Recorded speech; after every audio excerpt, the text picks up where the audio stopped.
spirit of Rupert and Jeanette Costa's founding relationship to our campus, we would like to respectfully acknowledge and recognize our responsibility to the original and current caretakers of this land, water, and air, the Cahuilla, Tongva, Luiseño, and Serrano peoples, and all of their ancestors and descendants, past, present, and future. Today, UCR is home to many indigenous peoples from all over the world, including UCR faculty, students, and staff. And we are grateful to have the opportunity to live and work on these homelands. Okay. Good evening, everyone.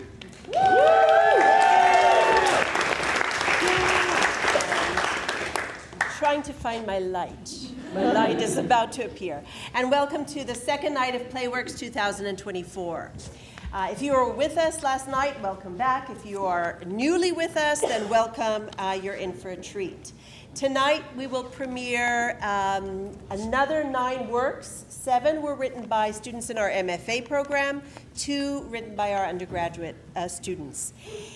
And I just want to also spotlight the fact that tonight, many of our directors are faculty directors, and so I want to offer a special shout out and thank you to Professors Rickerby Hinds,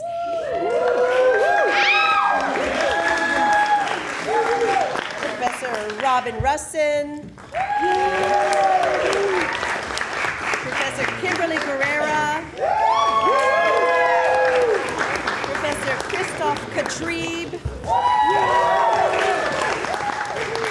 Professor William Wohleb, and Professor Paige Goodwin. I want to also acknowledge the fact that Professor Wohleb is assisted by our student Dominic Baez, who also will make a cameo appearance in the play that he co-assistant directed.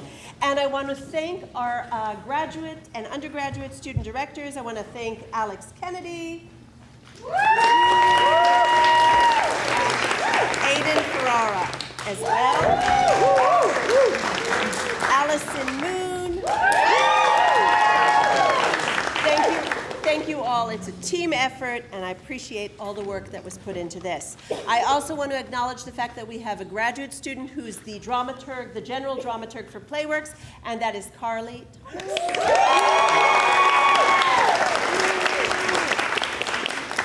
I want to thank all the students who were part of last night's presentation as well as tonight for coming together to make the premiere of new work possible for each other. It's an act of generosity and creativity, and it is second to none. I want to especially thank our student-led production team, our stage manager, Gabby Williams, assistant stage managers, Sophie Hall-Shorn and Jules Martinez. Always, they were guided by our terrific production team, including, and at the helm, our production director for the performing arts, Ben Tusher. Our Playworks production manager, Johnny Macias. I want to note with pride that they're both alums of our program. And I also want to thank technical director, Sarah Casero.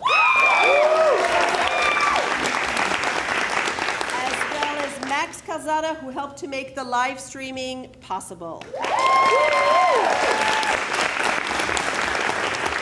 Gwen Romero designed our lighting. Thank you, Gwen.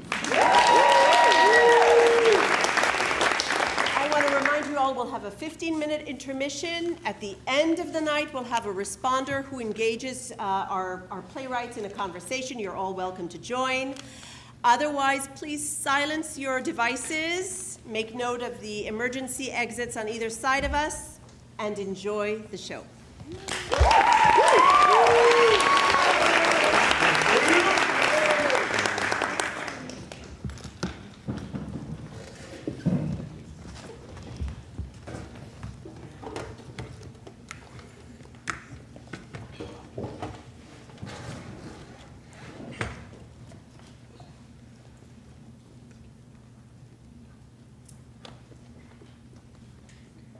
Sundowner, a play by Ava Fojtik. Priscilla, 70s, 80s, elderly woman with a big wolf-sized secret. Priscilla appears sweet as pie to strangers, but she's much more biting with her daughter, Tina. Tina, 40s, 50s, no-nonsense woman who recently moved home to take care of Priscilla, her mother. Gustav, 50s, handsome, gray-haired neighbor. A worse writer would describe him as a silver fox. When? Now. Sometimes the moon is out. If we're lucky, it's not. Scene 1, evening. Priscilla sits in her living room trying to keep herself together. She's clearly just finished a several hours-long crying session. A photo of her and her late husband sits in front of her. Trying to distract herself, Priscilla flips through a copy of National Geographic. She puts it down. She picks it back up, peeks at it, shudders. She finds her phone and makes a call. Hello? Hello, Anthony. Anthony, I am calling about a cancellation of my National Geographic subscription. Yes, it was for the next year, but unfortunately, the subscription was really more for my husband than me, and yes, and unfortunately, my husband isn't alive anymore because he's dead. Yes, and so you see, he can't read the National Geographic anymore, and I certainly don't want to because it makes me think of him, and also I have very little interest in the natural world. Well, thank you. It means a lot to hear that. It was cancer. It started out as kidney cancer, but it eventually spread everywhere. You know, when he started to change, I thought it might be for the better. People talk about chemo like it's a solution, but it's more complicated than that. Chemo's a type of killer. It kills everything inside you and things outside of you too. It kills indiscriminately, so it kills the cancer, but it kills your energy too, your hope too, your joints and your memories and your teeth. You should have seen his teeth. At the end, his teeth. They narrowed, they sank, but I love them anyway. I wish I could live in them. I wish I could curl up and live behind those teeth, in the dark, in the wet, away from the rest of the world. But yes, a cancellation, please. Yes, I can. Gustav approaches Priscilla's doorstep. His hair is unusually shiny, teeth unusually sharp. He knocks on the door. Excuse me. Hello? No soliciting. What is soliciting? It's kind of when, I guess, it's somebody asking you for something. I don't want anything from you. I have a sign. Priscilla cracks open her door to point at the no soliciting sign. Gustav reads it. He reaches for it to get a closer look. He puts the sign in his mouth, chews, and swallows. Priscilla puts down the phone. She opens the door a little wider. Who are you? My name is Gustav. I'm new in the neighborhood. I saw you sitting in some moonlight last night. I wanted to say hello. Priscilla, welcome. They shake hands. My husband would be here to welcome you too, but he's dead. Oh, Yes, cancer. I'm very sorry to hear that. It ate him from the inside out. That doesn't sound pretty, Most things aren't. but you are. Priscilla looks at Gustav, considerably more shocked than when he ate her no soliciting sign. I'm, married. You just said he died. Yes. But it's still pretty fresh. I've been hunting my whole life, ma'am. I don't mind a fresh kill. Priscilla notices Gustav's very handsome teeth. It's nice to talk to somebody who doesn't act like I'm some crazy old lady. I appreciate how open you are about your life. And, to be fair, I'm pretty strange myself. Priscilla holds out her photo of her and her husband. This is my husband. That's a photo.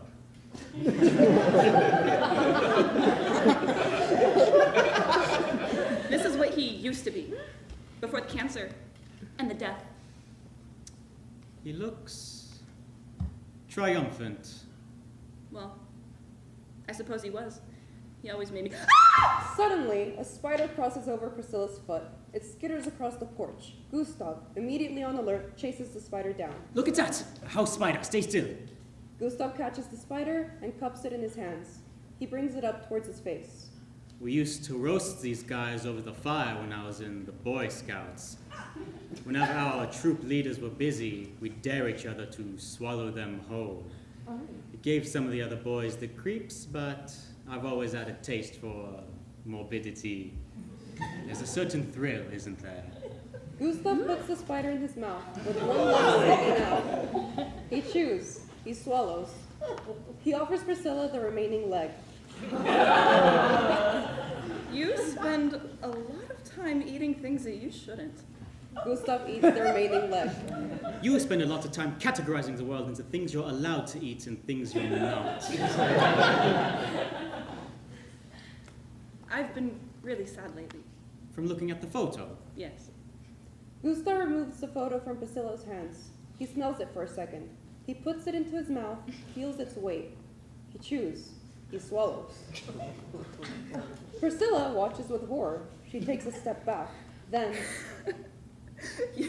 You can't do that. People don't do things like that.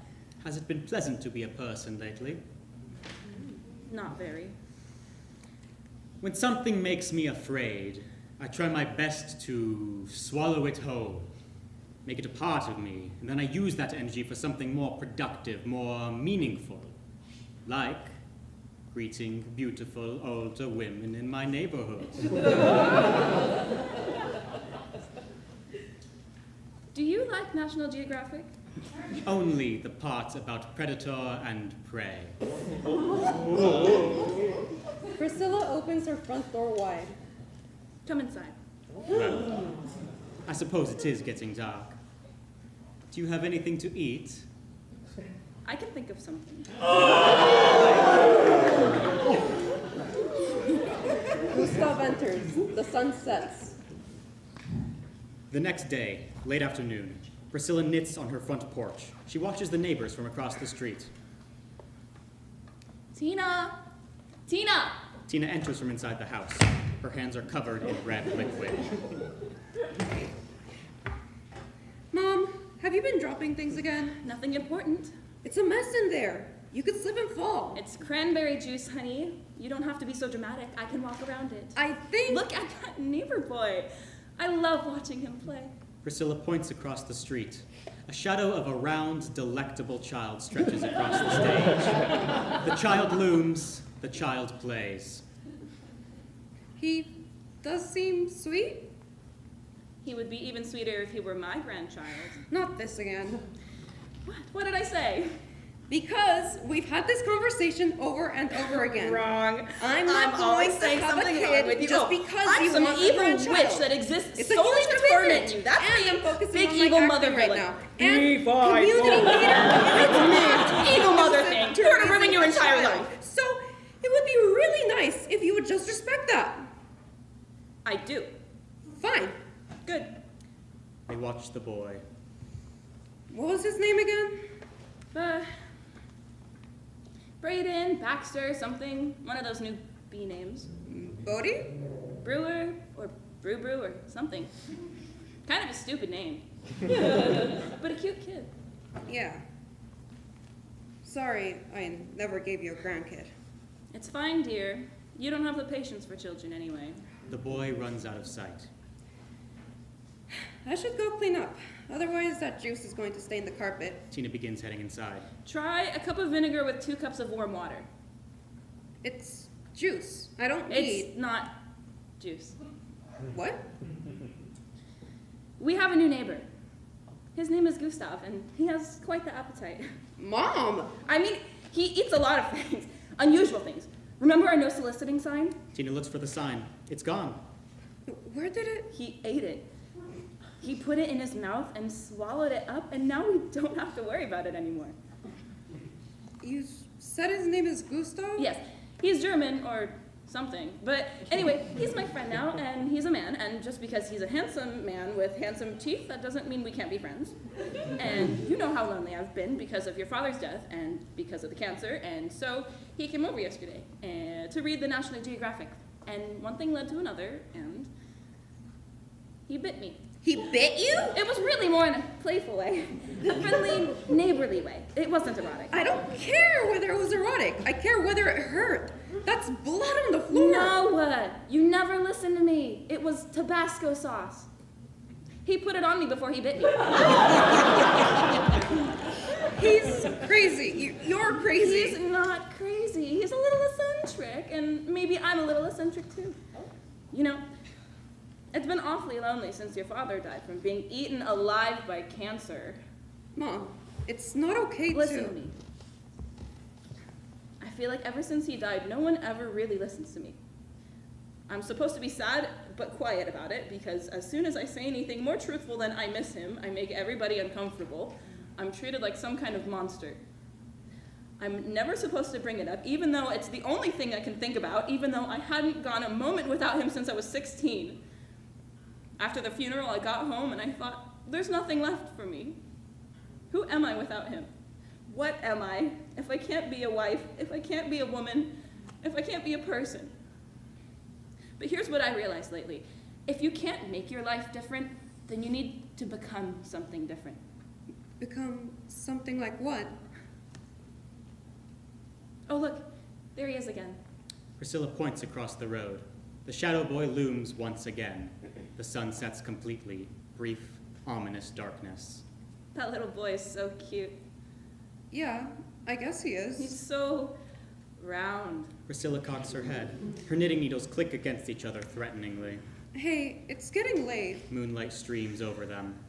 And he has a sweet smell, you know? How all kids have their sweet little smell? Like a fresh baby.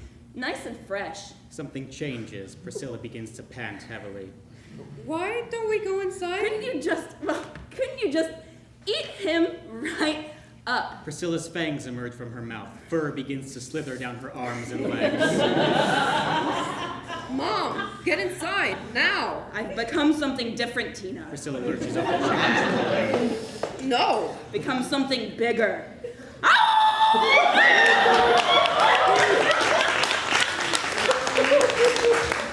Mom! Priscilla runs toward the little boy across the street. I've devoured my fear. Tina tackles Priscilla to the ground, screaming. They struggle. Priscilla pins Tina down. Tina, devour your fear. Tina tries to shake Priscilla off of her, but Priscilla growls and bites Tina's hand. Tina screams as she manages to slip out from under Priscilla. She holds her bloody hand as she shakily stands. What the hell, Mom? Priscilla backs away, panting, bloody. Tina eyes the bloodstain pooled on the ground. I told you, I've devoured my fear. We don't have enough vinegar to clean all this up. And I'm still hungry. End of play.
Party Line by Allison Moon. Night outside a warehouse party, the low bass of EDM bleeds through the doors. Heath and Nina approach the door wearing their art party festival finest. Got a ticket? Yeah, but my screen is stuck on dark mode. Hello! The door person leaps out from hiding. They launch into their spiel with nerving utter.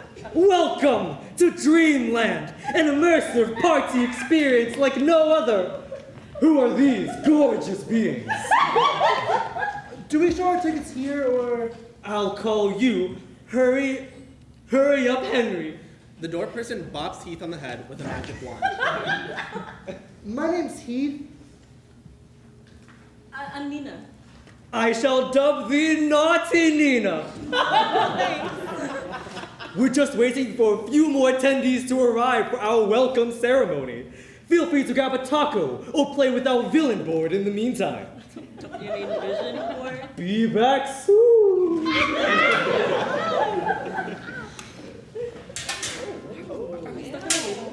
Seems so.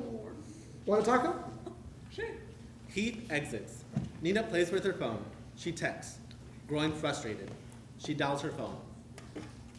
Hey, yeah, I figured it'd be easier to call instead of texting back and forth forever. As she speaks, a group of people wearing shiny bodysuits and hyper-realistic bird heads walks past and directly into the party. Nina clocks them. Sorry, they're just some bird. Oh, yeah, no, we parked under the overpass. There were some sketchy RVs, but no parking signs. Just be careful crossing the intersection. We waited for like 5 minutes and the lights never changed, so we just froggered it.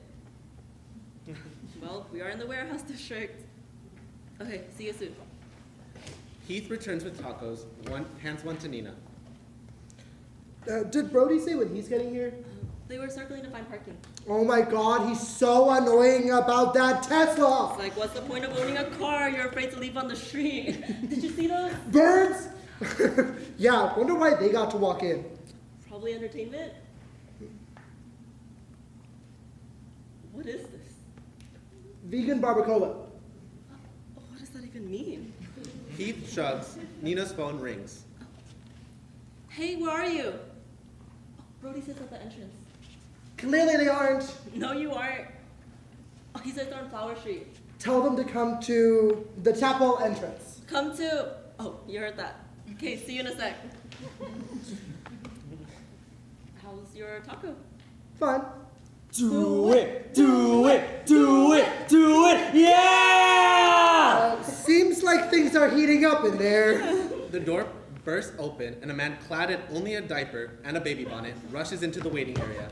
He's out of breath. He's out of breath and high, drunk, exhilarated. He hands Heath a baby bottle filled with mysterious liquid. Can you hold this for me? 5, 4, 3, 2, yeah! Was that a handspring? I couldn't tell if he landed. Where the hell is the door person? Where the hell is Brody? Nina calls Brody. She shakes her head. No answer. Heath sips from the baby bottle. Dude! What? He was drinking it. I think it's horchata. Asher approaches, a bit more muted in attire. Are you shaking the tickets? We're waiting too. Oh, I thought you were shaking the ticket. Your face. What? Never mind. Oh, finally! Here you go. We just need a few more magical beings to complete our welcome circle. Can you just take our tickets? Our friends are inside. Feel free to enjoy the immersive online storybook experience by downloading the app while you wait. Immersive online? Right?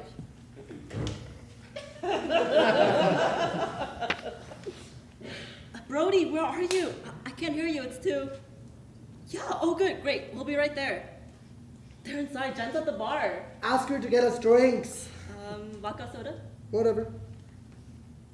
Can we go inside now? The magic won't work if we don't have at least 4 brilliant beings to create the portal. Should I get the taco guy? My Uber driver might still be out front. Jesus, come on. Be open to the magic of the universe. A Chicano college kid, Sam, calls from the sidewalk. He's dressed for a completely different party, all black, backwards ball cap, Dickies, etc. Hey, is this the Uzuna show? What? Oh, yeah! Totally! This way. What's Ozuna? Just go with it. To a singer? Are you sure? Yeah, man. He's great. Doesn't sound like it, and, nah, never mind. What? Yeah, what? I don't know, you just seem kinda... Old? White? You shouldn't be so judgmental. People are complex. What are you talking about? I'm just saying, how does he know who we're here to see? Can we keep our eyes on the prize, people? Aha! We can commence calling in the 4 winds. The what? From now on, cell phones are to be put away, and we will focus on the present. Door person snatches Sam's phone and puts it in a decorated basket. They take a deep breath. The others follow suit. We begin our ascent. North wind, hear us! Blow and gust and raise us to greater heights! Blow wind. Blow wind! Blow wind! Blow wind! The others reluctantly join until... No, seriously, like blow! East wind! Yes? East wind, spin us around! Spin, east wind, spin! South wind! Is that me? South wind bends the reeds and the grasses. The fuck?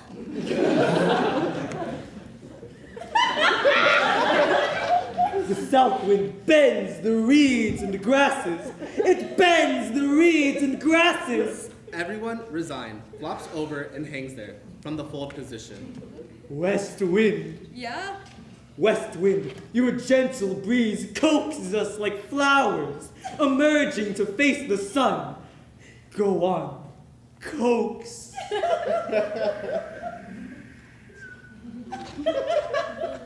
And now,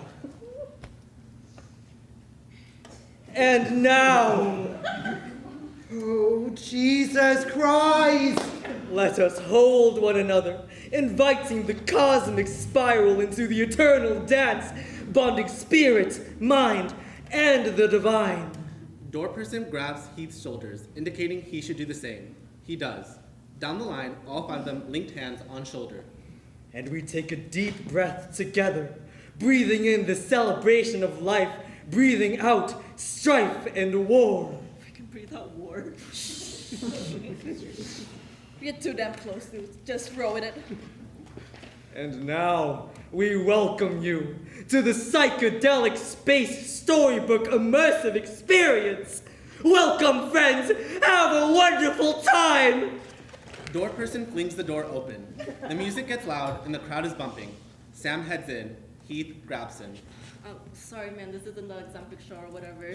I figured. I think the warehouse is a few doors down. You know what? I'm good. See you in there, friend. Sam heads in, aglow. Asher, similarly odd, waves to Nina and Heath and enters the party. Nina's on her way when her phone buzzes. It's Brody. We'll find him inside. They left. Let's go inside. Give me a minute. I respect your light. You are beautiful. Did you drive without me? Goodbye, my friend. Heath walks into the party as though entering the gates of heaven. Nina watches, perplexed. Her phone rings. Hey, Brody. Yeah, he's in. Meet you around the back. Hold on. She lowers the phone, listening. Yeah, the ritual's just about to start. I'd rather not be around for it. All the crunching and the screaming. Oh, yeah, street dog would be great. Be right there. Oh. End of play.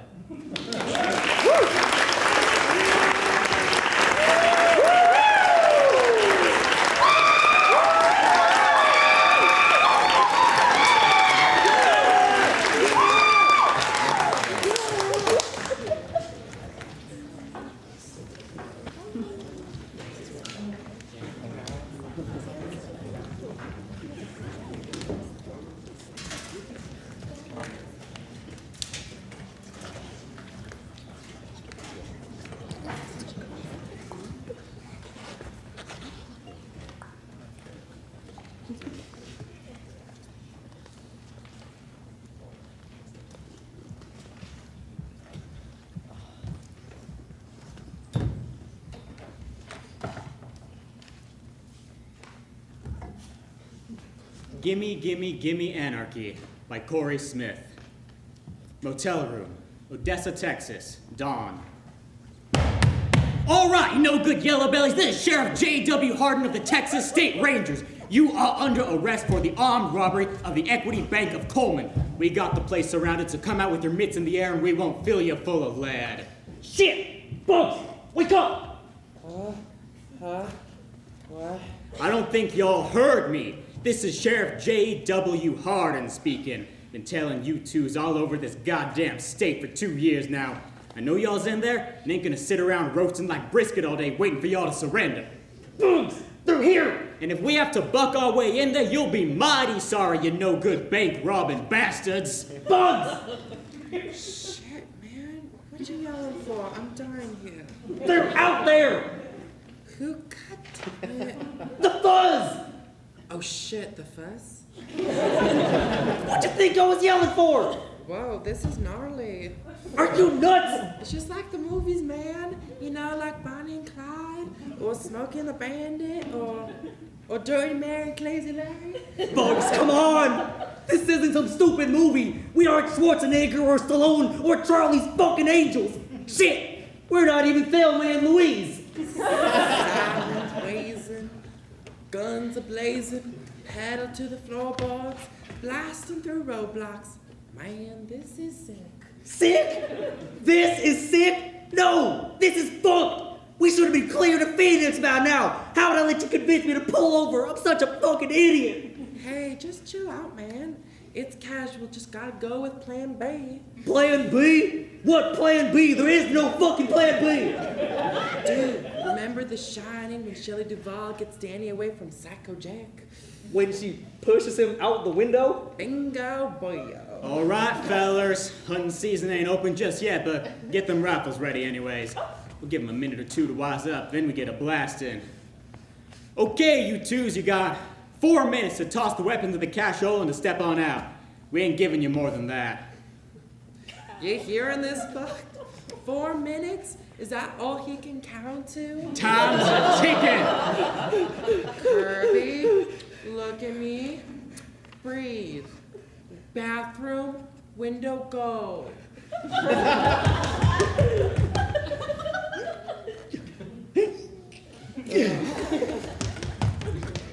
It's sealed shut! I'm too hungover for this shit. Okay. Plan C. Look for a vent. We're crawling out of here. Now we're taking tips from fucking Die Hard? Ugh. Yippee-ki-yay, mofo, find it.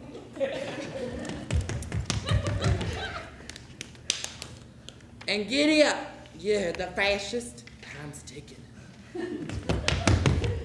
This place is a shithole. There's no vents. This is a fucking disaster. Here, check this out. Pick this back up in Coleman.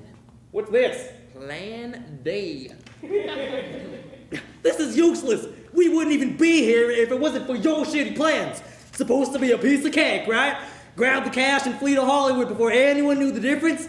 This is all your fault. Throwing shade already, eh? If I knew you're such a square, I would have left you in Austin. Could have been behind step with the rest of them. Wish you would have. Could have been sucking down Mad Dog margaritas at Applebee's right now. But no. I'm stuck in a shithole motel in shithole Odessa with half the state troopers looking to blow us away. Wait, you boo-hooing. None of this would have happened if you didn't trigger that alarm. I told you that bank wasn't robbed. I didn't trigger shit. I warned you about that guy. He's been on our ass since Arlington. They were waiting for us. They knew we'd hit it. That fascist couldn't find a donut at a hoedown. They just lucked out. Or you fucked up. Either way, I got this figure, man. We're busting out of here. We're completely surrounded, Bugs. I know, it's awesome, right? I'm buzzing, Curbs. I'm buzzing. What the fuck is this? Our disguises. You think we're gonna strut out there dressed like Tammy fucking Wynette and everything's gonna be cool? they'll shrug and say, shucks, sorry, we thought you were bank robbing assholes, my bad. No, it's fucking over. We have to throw them the money and bite the bullet. Where's the duffel? It didn't Bugs? get brought in. Where's the... What do you mean it didn't get brought in? Where the fuck is the money? It's out there, still in the trunk. It's kind of funny when you think about it. Look, I forgot, all right? You distracted me. You are the one going on and on about how Dolly Parton being a has-been. You know how I get heated when someone talks shit about my girl. You should have known better. It's not like it's lost, dude. It's just not in the room. Don't be such a bummer. That's it. I'm gonna tell them it's in the car and they can have it. Stop, you can't. They'll blast her the second that you show face, man. We have no choice. Whoa. What the fuck was that? Doggone it! Lester, what in the hell you do that for? Did I say fire? No, you goddamn bastard. I'm trying to get reelected here. How you expect me to do that if I'm on trial for the next 4 months fighting these goddamn liberals over your stupidity? Ah, fuck. Bugs, no! They got me. They actually I can't believe the fuckers had the balls, man. Didn't even get to shoot my Colt 45. Shit! Just hang on. I'm gonna get you out of here. Those fuckers, you shot her! You hear that, Lester? You see what you did? Now we got a hornet's nest in there. God damn it, I can go ahead and kiss this election goodbye. All right, boys, lock and load. Lester got us in a jackpot. Fuck, that hurts. Well, at least they didn't get me in the face. Maybe I'll still get the cover of Rolling Stone. They'll write a sick eulogy, like, the nation mourns the death of a bodacious bank-robbing babe. Bugs killed me this morning. She was gunned down last Tuesday by the fascist Sheriff Hardin for giving the system the finger. Hoping for a coveted ticket to Buzz Kilmer tribute concert headlined by legendary pop band Black Flag. Frontman Henry Rollins said, since Trump was reelected. Don't talk like that. Nobody's dying. Those swine fuckers. Herbs. I'm so sorry, man. I really fucked this up. Just surrender and say I put you up to this whole thing. Blame it all on me. I'm not blaming shit. Just chill out. You'll need your strength when we walk out of here. Wait, what you do? Plan A, anarchy. Damn the fascists! All right, we give up. I'm coming out with my hands up. Don't shoot. Whoa, hold your horses, hombre. Open the door slowly and toss the cashola. And step out with your mitts up. One quick move and we're blasting you to kingdom come. You got that? Yes, goddammit, I fucking got it. No need for swearing, boy. Now just do what I say and no one gets hurt. Okay, here comes the money. All right, molasses like. Shit, we got fire! We got fire!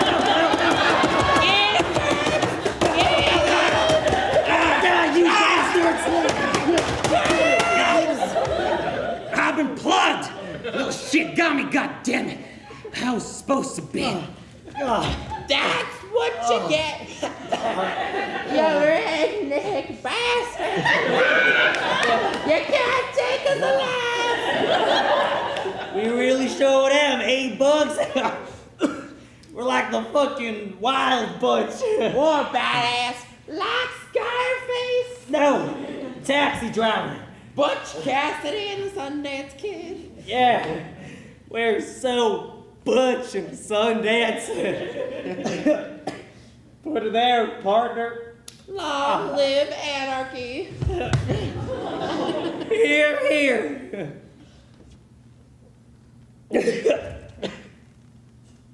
End of play.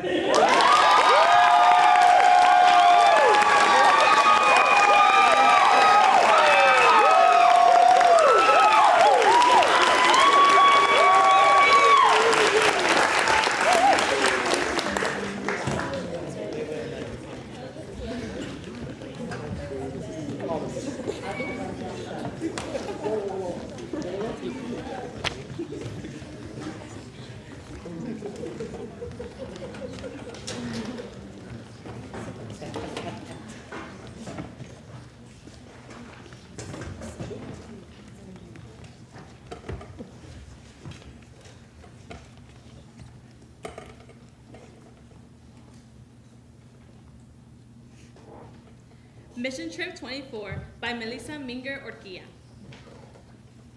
Scene 1, college campus. Hi there. Sorry, I'm running late for something.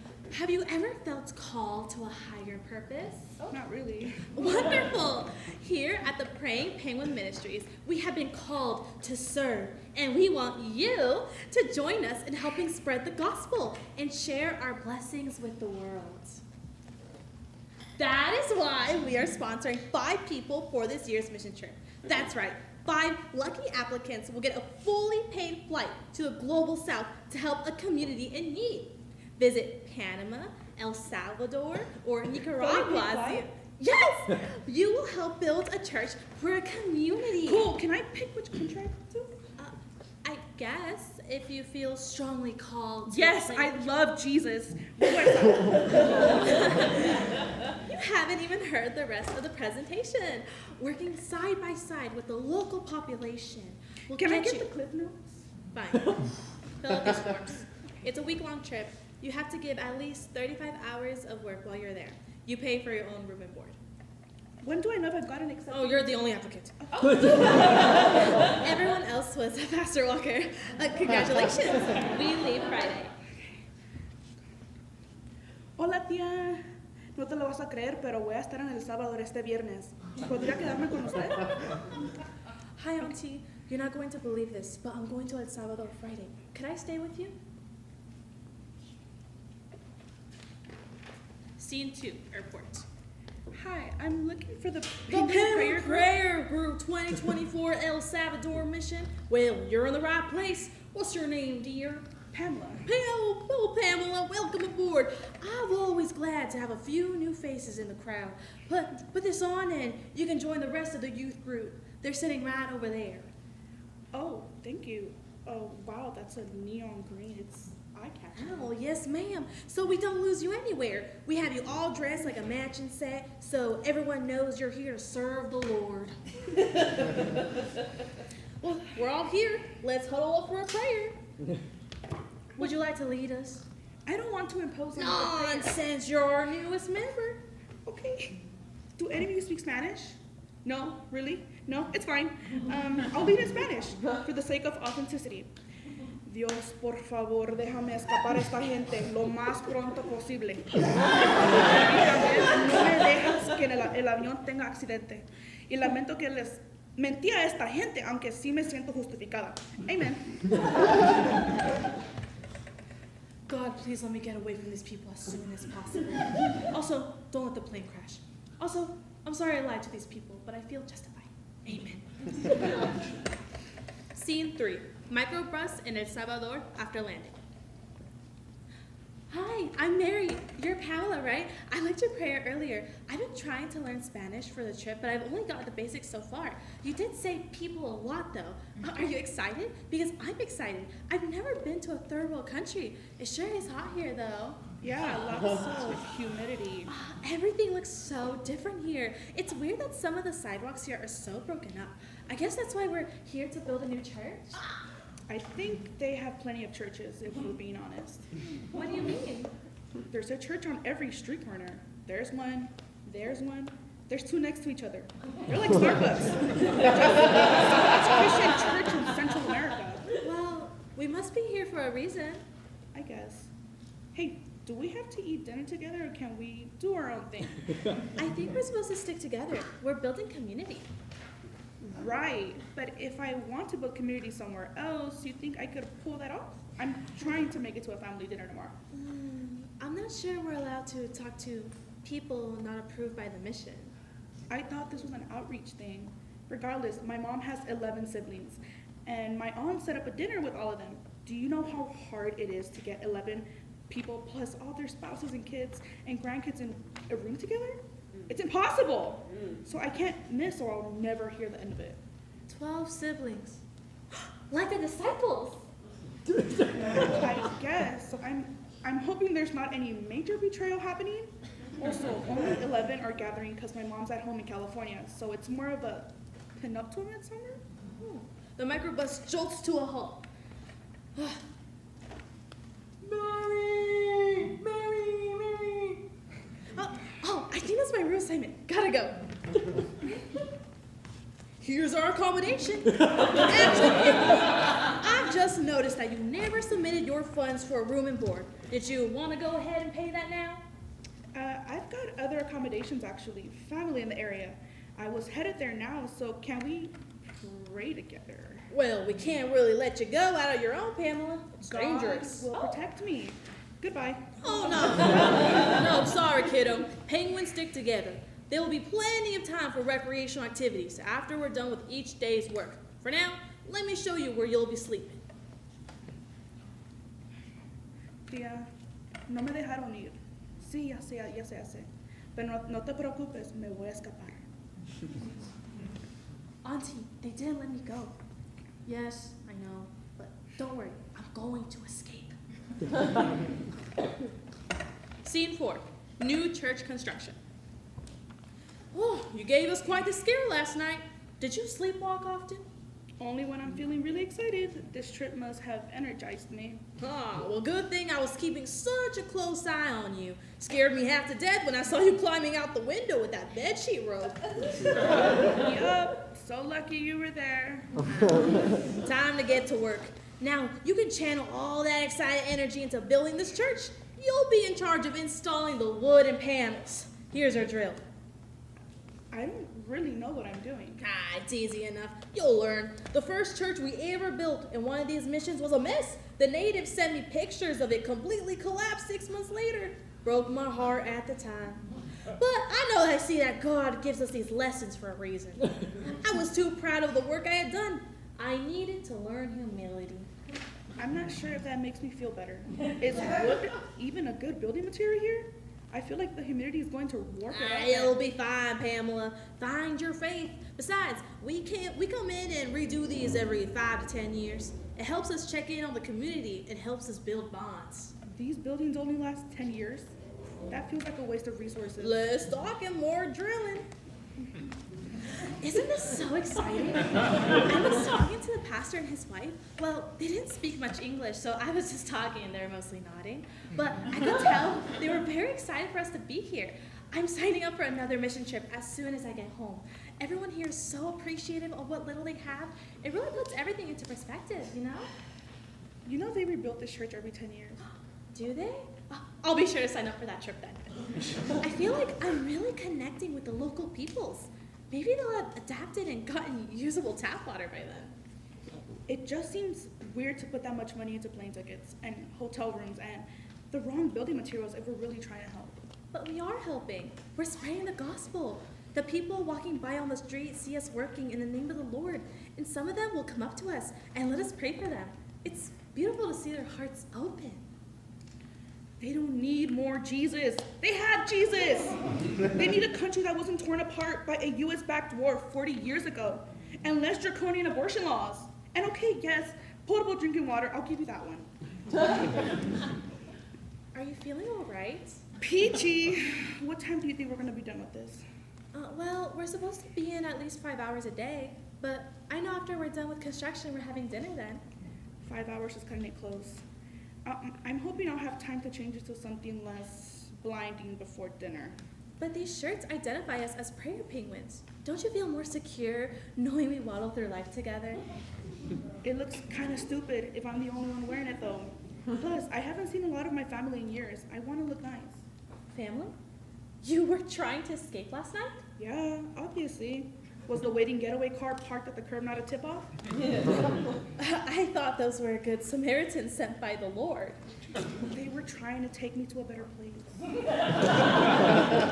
You're wasting mission resources for personal selfish reasons. This is unacceptable. Me? What's unbelievable is that you think you know anything about pouring concrete. Do you think any of this structure is going to last? No, this entire trip is an incredible waste of resources. I'm the only Central American who might derive any real value from it. I can't be here. You're dimming my penguin glow. Hey, everything okay over here? It looked like you were getting a little heated there. Sun getting to you? Everything's good. Just screwing things together with no formal training, building a house of worship for the Lord. I'm sensing a little sarcasm in our tone. Do we want to talk about what's bothering us? Nope, I'm good. I'm having the time of my life drilling. Okay, but just remember, we are all here as representatives for the Penguin Prayers Ministry, so we have to conduct ourselves accordingly. That's me, Penguin Prayer Ministry's finest. It says so on my very sweaty t-shirt. Well, maybe the Lord is teaching us a lesson about obscuring our true intentions. Lying makes Jesus sad. Let's remember that we did literally sign up to build a church and spread the good word. Now we're being held to that. Does that sound fair to you? That we all do what we promised we would? Frankly, no, it's not fair. Jesus was a carpenter. I don't think he would appreciate his fellow craftsmen having their business undercut by a bunch of teenagers who have never held a hammer before in their lives. I don't know how to build something. No one here knows. You all feel so good about yourselves for no reason. If you cared so much about the local population, you'd learn Spanish so you could actually talk to them. Well, I picked up a little over the years, and the word escapar is really not that far stretched from escape. Oh, so this whole time you've just been letting me. Isn't that also lying? Well, God forgives lies of omission when they're for the greater good. Does he? You know what? My point stands. If you cared about this cause and not just the aesthetics of it, you'd realize that handing your money to literally anyone you saw out in any country that you were in would have a more direct impact on bettering people's lives than getting on a plane. Which is bad for the environment, and traveling to countries you don't care about just to pad your own egos. I might be a liar, but you're all hypocrites. And that's a sin too, I think. I'll have to double check on that one. Frankly, I don't think Jesus would think any of this was kosher. We shouldn't take the Lord's name in vain like that. Neither of us can purport to speak for him. But I would like to think that he smiles down on our efforts when we get this church erected off the ground. He will be glad.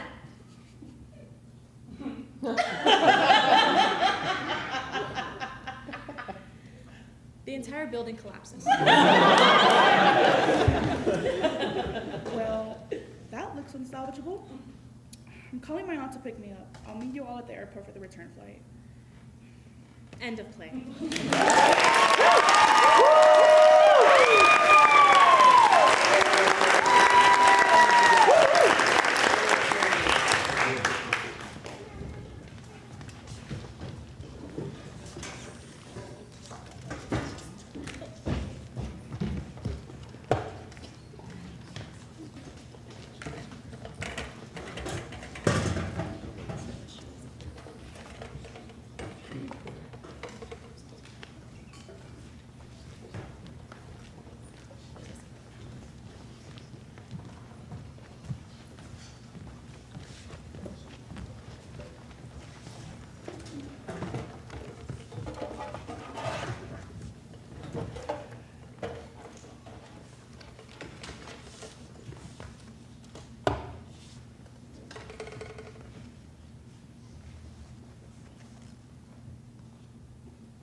Deserted by Ammie Jergenson, directed by Robin Russin. Place, a desert island. There is sand, but leading up from the water, the sand looks more like steps leading into the top of the island.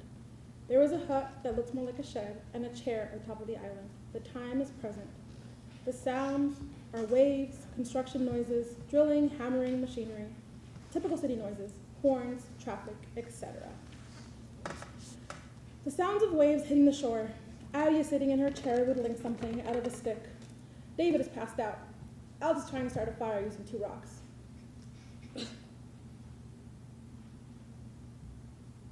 Dave! Dave, wake up. David, I need help with this. What?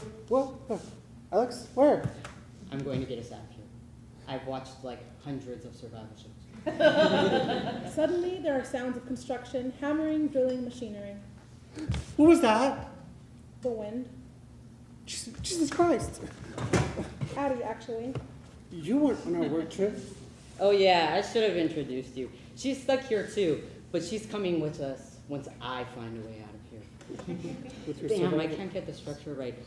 Dave, will you go get some sleep? Yeah. Awesome. Business bros getting shit done. David tries to stand but falls and groans in pain. Oh, man. There are some trees on the other side of the island, but it's a bit of a walk. I don't think I'll be walking. Shit, are you okay? Peachy, but I think my leg is, like, broken. Oh. That sucks. I'll find a way out of here, though. Don't worry. I could really use those sticks. Right. Good idea. We can try to make a split. No, to alert anyone flying overhead that we're here. Duh. Your plane was actually the first one I've seen in a while. Alex gives up trying to start a fire using 2 rocks. Those must not be, fire building rocks. I'll figure it out. We won't survive if we're not constantly thinking of every possibility. Alex sits in deep thought. Sorry to interrupt, Alex, but maybe the shed right next to us would be useful. Oh. Yeah, you noticed that right when I did. I'm not sure what's in there. Alex stands up and skips the 2 rocks into the water. We hear the rocks skip into the waves and then a car swerving. Addie is unfazed. David looks confused. That sounded like a car. It was a bird. What? No. I need to get you 2 out of the sun. Don't worry. I'll brave the shed and see if there's anything we can use. Addie, may I borrow your stick, please? Addie hands Alex a long stick. If something lunges at me, I'll spear him. Alex hesitantly enters the shed. This is the oddest place. I've been stuck here since '88. 1988? No, 1788. I'm hundreds of years old. I mean, time does seem like a standstill here. I was small when I washed up here. I'd say I've been doing pretty well for myself. We hear a car horn. What the hell was that? Another bird. Right. Wait, what you making with that stick? A spear? Not quite. Okay. I gotta ask, you're not hiding bodies in that shed, are Not you? yet. We hear the construction wind again. David looks around, nervous. Whew, windy today. Sure is. You're totally right, yeah. Addie, how come you've never gone in here? There's a sign that says, "Not for Addie," hanging on the other side. What? That's ridiculous. Oh, I missed that. Who put that up there? Some of the officials from the government of deserted Oasis together. So, go dot.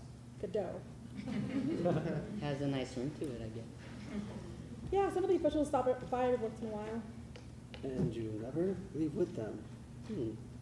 I tried at first, but there's never enough room in the boat. They gave me this chair the first time I met them, and then they left this knife the other time.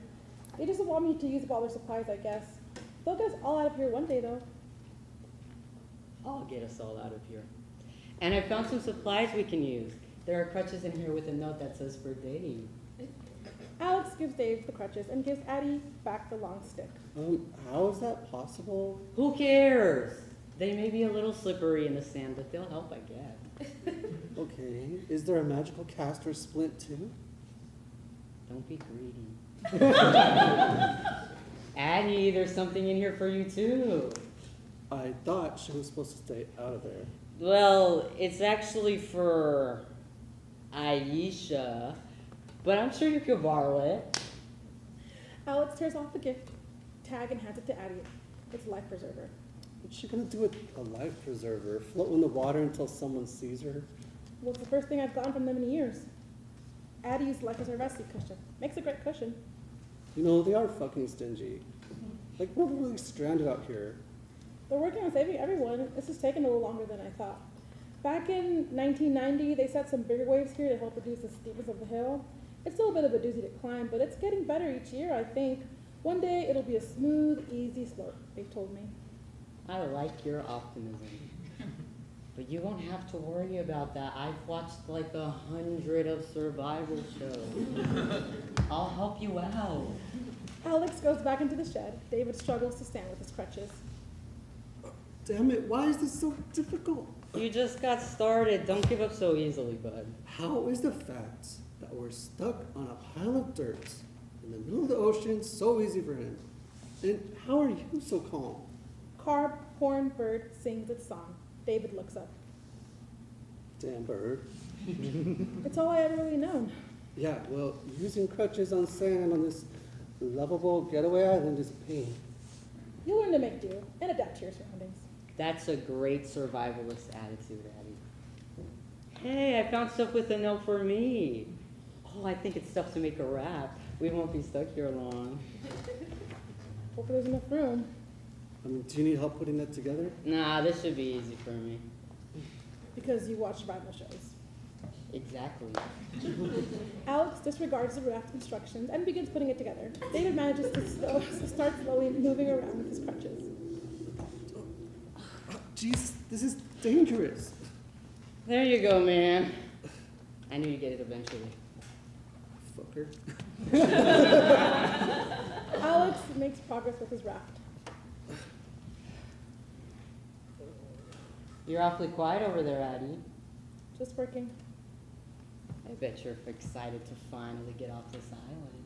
Construction wind car bird blasts their voices. It'll be a whole new world. You'll be able to go shopping, get a job, live a normal life. This is my normal. This isn't normal. Well, if you think about it, this is your normal for now. This is your place, your home until the raft is ready. It'll be ready in no time. You know, I feel like I was placed here by the universe for a reason. To help. We don't belong here, and neither do you. Belonging is a strange concept. We're always out of place pieces of sand in somebody's eyes. What's she talking about? I don't know. I think maybe the sun's finally getting to her after all. Well, I'm not willing to wait around and get like that. I'm ready to get the hell out of here. So, what do you need help with? Really, I've got it, okay? It's almost finished. Okay, well, I'm gonna test out these steps then. Do you think the raft will hold the weight of my crutch? David falls on the hill steps. He's in pain. Alex doesn't look up. Dave, you okay there, buddy? Yeah, fine. Just want to get out of here. I'll be right there. Actually, Addie, could you check on David, please?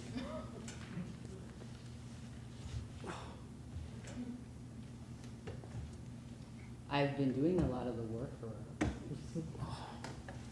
And I could really use some help. No? Okay, I need to say this. All you do is sit there and wait for somebody to rescue you. You don't think I've tried getting out of here? You don't think I've tried going down that door? I slide down the sand on my ass, hoping the closer I got to the water, the better my chances were that someone would see me.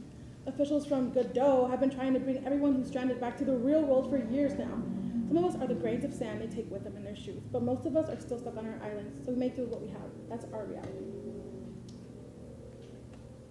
I'm sorry. Everyone always is.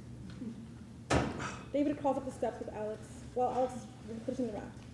Addie looks at it and returns to her seat. It's all right, guys. I'm fine. What? Oh, sorry, Dave. Here, you'll probably be more comfortable next to Addie. Let me help you. Alex stands and supports David while leading him to sit next beside Addie.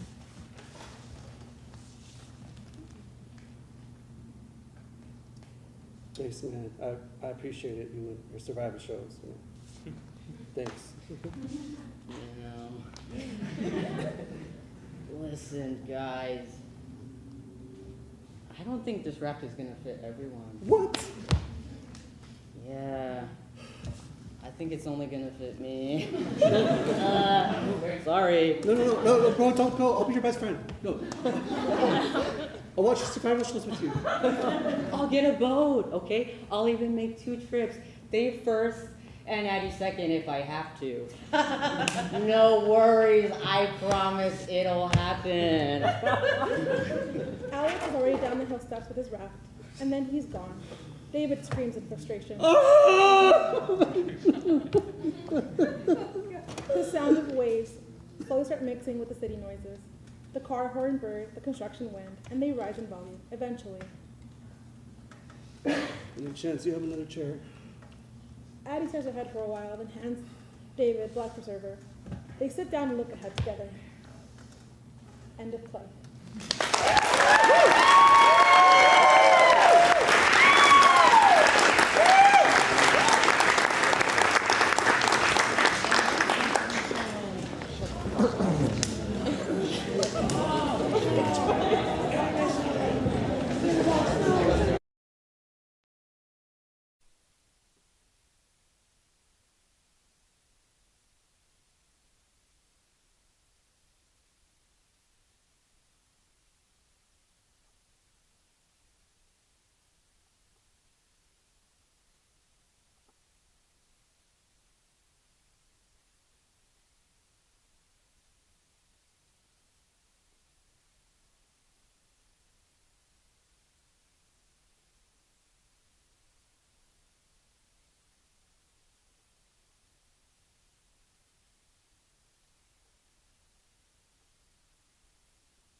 A Moment in Between, written by Hayden Harbinson. Lights up on a bus stop, a bench. At one end of the bench, a man of middle age, F, sits in his business attire, covered in vines and moss. The plant overgrowth snakes between the man and the steel bench to the point that one can no longer reason where the bench ends and where the man begins. He has been sitting a long while. A bus arrives. With a gentle wave of the hand, F signals the bus to keep on moving. The bus leaves. Clifford Hastings, middle-aged, stumbles across the stage carrying a briefcase overflowing with papers. Out of breath, he attempts to stop the bus to no avail. God damn it! My apologies. I would have stopped the driver if I saw you coming. You would have, you could have, you should have. Leave me to it, Jolly Green Giant. I'll just have to catch him off at Central at the next stop. You won't make it. You think? Watch me.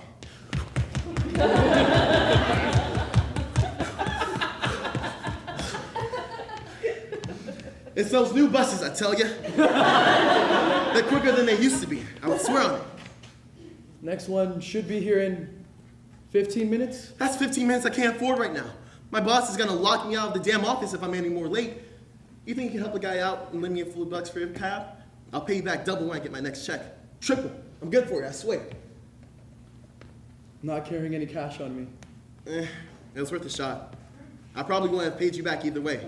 Any chance this next bus is running early? I'm not sure. I haven't been keeping track. Say, what bus are you waiting for anyways? By the looks of it, I'd say it's never showing up. Why would I be waiting for a bus? You're at a bus stop, ain't you? That's kind of how bus stops work last I checked. Oh, you're right. I was waiting. I'm having trouble remembering for just what, though? Whatever you were waiting for is long gone now. I'd reckon you clean yourself up and get home before someone's poodle mistakes you for a nice bush to do their business in. I might not remember where I'm going, but I feel like I'm exactly where I need to be right now. In that case, good for you, but the rest of us has got places to be. Rather quickly, might I add. And where exactly is that?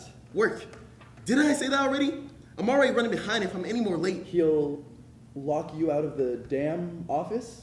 Right. I know that because it wouldn't be the first time. Is that where you want to be? It's where I ought to be. I ought to be at work first if I want the luxury of wanting anything. That sounds miserable. I don't make the rules. That's the way the world runs. A whole lot of running from nowhere in particular to somewhere even less remarkable. And what do I get for it? A whole lot of nothing. I think I know your deal. What's that? You're squatting, ain't you? Hobo? No work, no home, nothing? Did I tell you that? No, but I'm making a reasonable deduction. Who would tie themselves up to a bench like this if not you had nowhere else to be? That's why you don't know where to go. You don't have nowhere to be. Huh. I've never seen it like that. How long you been sitting here anyways? I don't know. I certainly had somewhere I had to be. But I sat down for a minute and just stopped. I've been sitting here ever since. Just stopped? Just sitting here and doing nothing. And you tell me my life's miserable. One day, I just stopped and it was amazing. You don't get bored sitting here all day? You got nothing to entertain yourself with? No hobbies, no games? I have hobbies. Like what? I watch people. Like how you say you made a deduction about me. I do the same thing for others. I'll make another deduction. You're a drag to have around at parties. No, I'm serious. You pick someone out, maybe cross the street. Just far enough that they're out of earshot. You watch how they move, how they present themselves. And as they move their lips, you just fill in the rest. It's a little game. Watch. I'll give it a try right now. Start with that lady in the pink. Make some deductions. Okay, well, I'd say she looks rather important. Celebrity singer, maybe. Good start. But get deeper. What's going on inside her head? Probably a whole lot of nothing. I don't think she's a celebrity. I want to say fashion designer. Not well known, but she knows her craft. Look at those big sunglasses. If she were to step on one pebble wrong, they'd probably fall and shatter on the pavement. You don't walk with that much confidence and balance by being just a novice. I bet she's in her head right now flipping through the newest issue of Designer Weekly, just dreaming of what new scarf she can pair with that big yellow dress she designed back in London. All that? And she has 2 dogs, both named Randy. But obviously, one's a girl and one's a boy. You're kidding me. Yeah, maybe not that much. Okay, Sherlock, I'll give it a try. Let me get on this one. He's probably the oldest ice cream man I've seen in my entire life. Being that old, he probably fought in the war. Good. That would explain the limp. Shrapnel in his leg? He's not limping. No, look closer. Every other step he takes on his left leg, he leans a little more into the cart just to support himself. I don't see it. If the man's really injured, why is he out walking every day with a heavy cart? Because it's what he loves to do. Look at that smile. Tell me he isn't passionate about ice cream. Nah, I don't see it. I bet it's a cover-up. A young guy making himself look so old that no one suspects he's really selling pirated DVDs behind the ice cream. You know, I like that. He's just a little too happy, you know? So we've got ice cream loving war vet or con artist selling illegal movies. I'm gonna go ask him. Hey, sir! No, stay here. That's part of the fun. We'll never truly know what's going on inside there for sure. And even if we had 100 different guesses, we'd probably both be wrong anyways. I don't like that, but not knowing part doesn't sit right. Well, people can be hard to read. So when I get tired of looking at them, I start to look at other things. What else is there to look at? Everything. The cracks along the sidewalk, the ants that crawl across that half-eaten bagel, the spray paint on the drugstore sign, the way the skyscrapers just eclipse the sun, the clouds. I look at the clouds a lot. I think a lot of people take the clouds for granted, especially in the summer. Especially when the sky is all blue, I start to miss the clouds. But today, it's perfect. There's the perfect blue sky to white cloud ratio. Wouldn't you agree? It's been years since I looked at the clouds. It reminds you of how small you are. We build these buildings, these cars, all these things, and yet nothing is more impressive to me than clouds. Those things can be miles long, and yet from down here, they're no bigger than your thumb. A big cotton ball of water vapor at just the right temperature to create these quiet sky beasts. They take the shapes of dragons and men. And just yesterday, I watched one change from a donkey on a unicycle to the Canadian flag. Just creeping across the sky, unaware of all this bustle we busy ourselves with down here. They're so peaceful. I think that's what stopped me. For no particular reason, one day, I decided to stop and look up. That one looks like a rabbit. And look, the tortoise is right behind it. Wait, they're actually racing. You see it, right? I see it. Hold on, the tortoise is on a motorbike? Can you believe this? I can believe it. Why have I never been able to see these things before?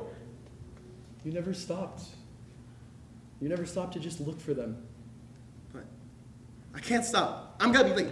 Shoot, I'm gonna be late. And so? And so my boss is gonna get mad at me again. And? And I'll lose my job. And I wish I could sit here and rot away like you do, but things just aren't that easy for me. I got to where I am today because I worked hard all my life. As a kid, I worked. As a teenager, I worked. When I moved across the country, I worked. When I bought my first apartment, I worked. I worked through 2 divorces, a foreclosure on my house, and a pretty nasty case of bronchitis last winter. I worked this hard, and I owe it to myself to keep on working until I'm given the fair rewards I deserve. Until my boss recognizes that I'm his top salesman every single quarter and the only one competent enough to deserve a promotion. I owe it to myself to keep on working because that's all I've ever done, and that's all I'll ever do until the day I die. I can't afford to stop and play make-believe. I can't afford to miss this bus. I can't afford to lose my job. I'm not rotting away. I'm only beginning to grow. I see you now. You have no idea who I even am.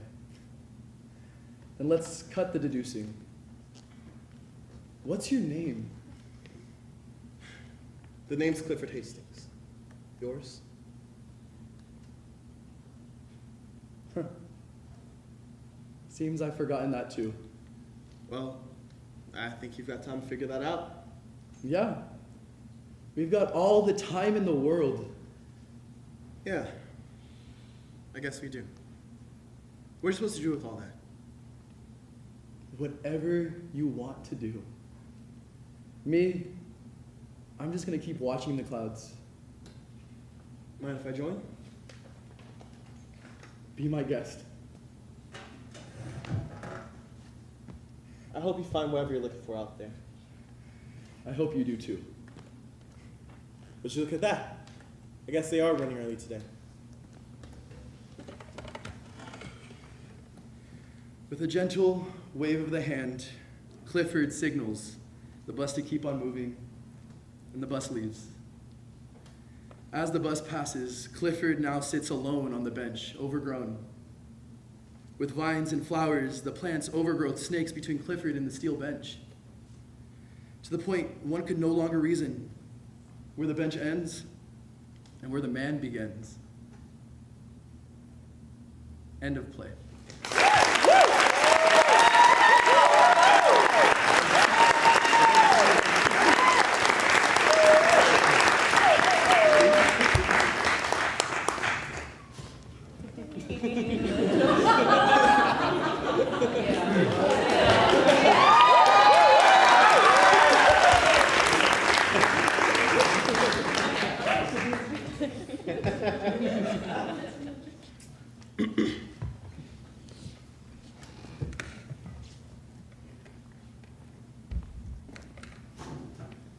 The Stairwell, written by Ruth Veronica Madrid, directed by Christophe Kathrib. 2003, a Bronx apartment. Joel sits in the living room. There are pamphlets everywhere. He hasn't slept in days. It's a mess. Our doorbell rings quickly. Henry enters. Took you long enough, B. Oh. Joel, you're alive. Yeah, man, I'm alive, but you look busted. I rushed over here. Thanks for coming, bro. I didn't know who else to call. So, you weren't going to... I had to say that. You get it. No, I don't get it. I tried calling you for months. You kept dodging me. That's not cool, bro. What's not cool? That I made you think I was gonna kill myself? Because you disappeared on me? Get over yourself, kid. I didn't disappear on me. You got time to go on your fancy book tours? It's things I gotta do. Why don't you let me go with you? You know I can't do that. Why? It's because, it's not appropriate. The things that I wrote that you did. All right, I get it. I don't want to be over there all bored anyways. Yeah, it's just what I gotta do. Yeah, man, but I ain't gonna lie. You got me thinking, you don't want to kick it anymore. Like I did something to you. I didn't do nothing. Look, bro, it's not about that. I'm busy. You always busy. Always on your way to something, always got something going on. Because now I don't just worry about kicking back and getting faded, bro. I'm a dad. I have to think about my kid and make sure she has good memories. I gotta be there and make sure she's right. Yeah, what's that gotta do with me? Nothing, man. That's the point. Your girl won't let you kick it with me by the stairwell, huh? Nah, me and her, we're not going out like that no more. Then, what's the problem? You should be out there scoring some girls, man. It ain't like that anymore, man. Wow. Going to that school really took the Bronx kid out of you, huh? I wish it could. I still gotta watch my back every time I step out my door. I still gotta carry on me even if I don't wanna. I'd trade it off if I didn't have to do that. Oh my God, bro, what happened to you? I knew you was scared, always like riding with us. You like going to clubs, kicking it till 4 5 in the morning, always being the first guy to pick up on some girls. We were unstoppable. Remember that time I lent you gold to impress your baby mama? Man, those were the days. I had your back, you had mine. But that was when I had 5 G's coming in every week. I guess that's the difference. You know that's got nothing to do with it. Whatever, bro. Anyways, that's not why I asked you to come, okay? You said that the book lost some money. I got you. I shouldn't have to help you, but I am.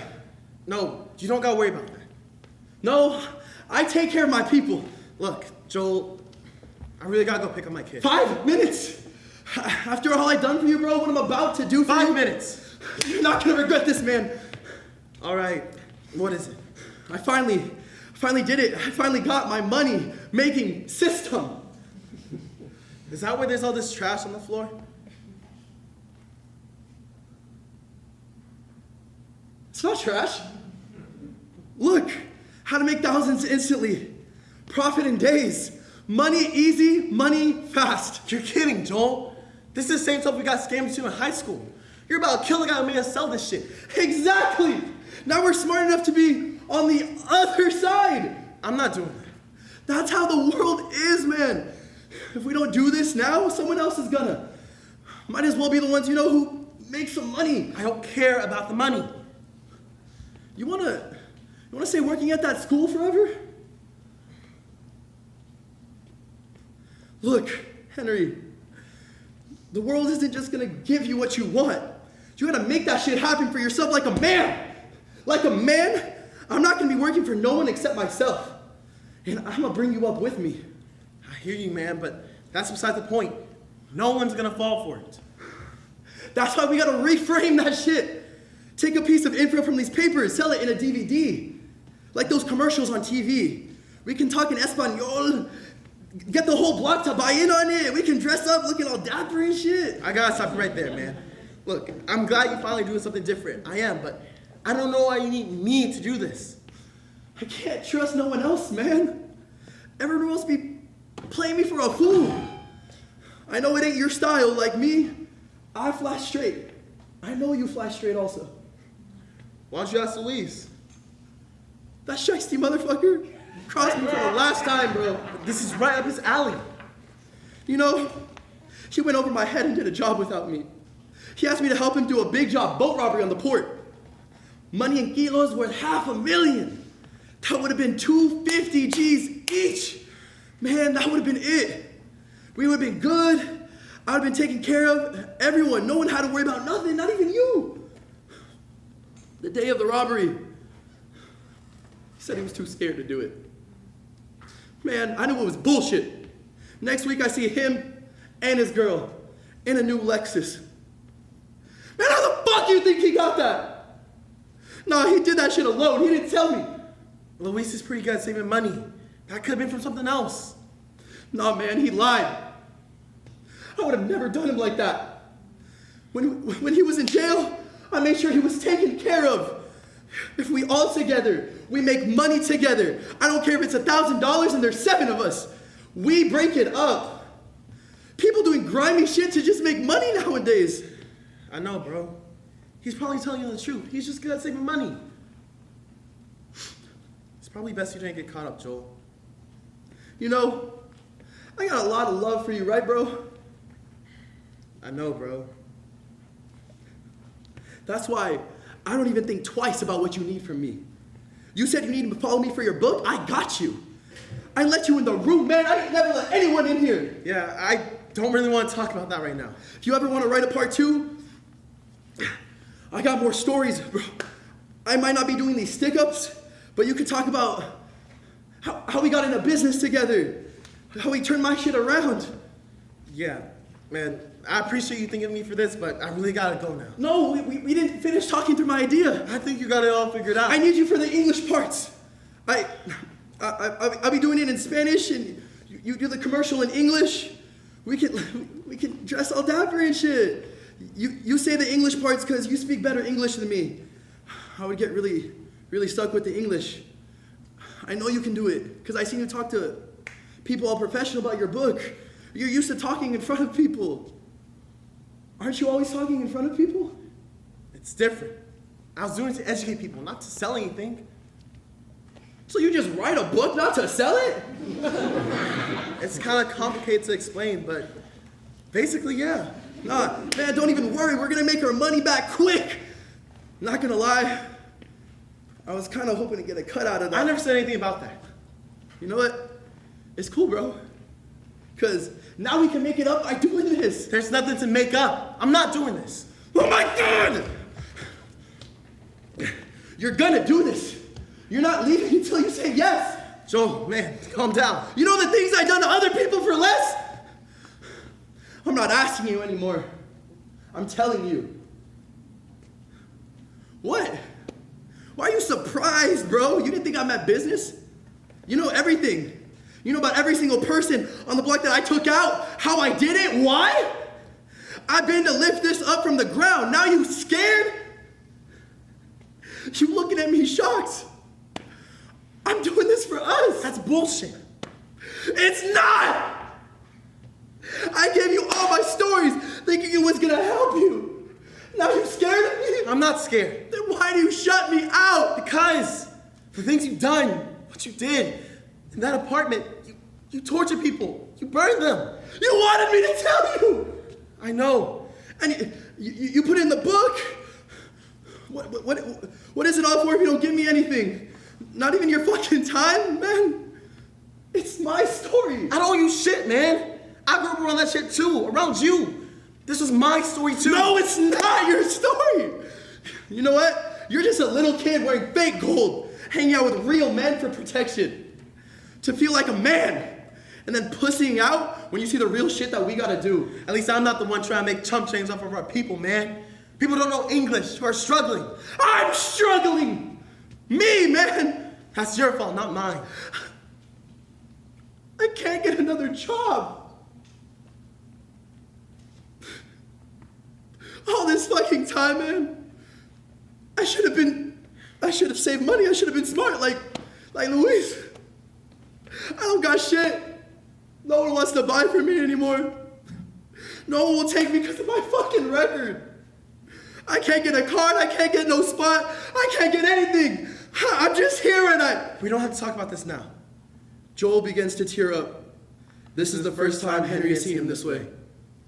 It strikes him. We don't have to talk about this now. Maybe I can come back tomorrow? Listen to me, Henry. I know this shit ain't right with me, but I don't know where else to turn, bro.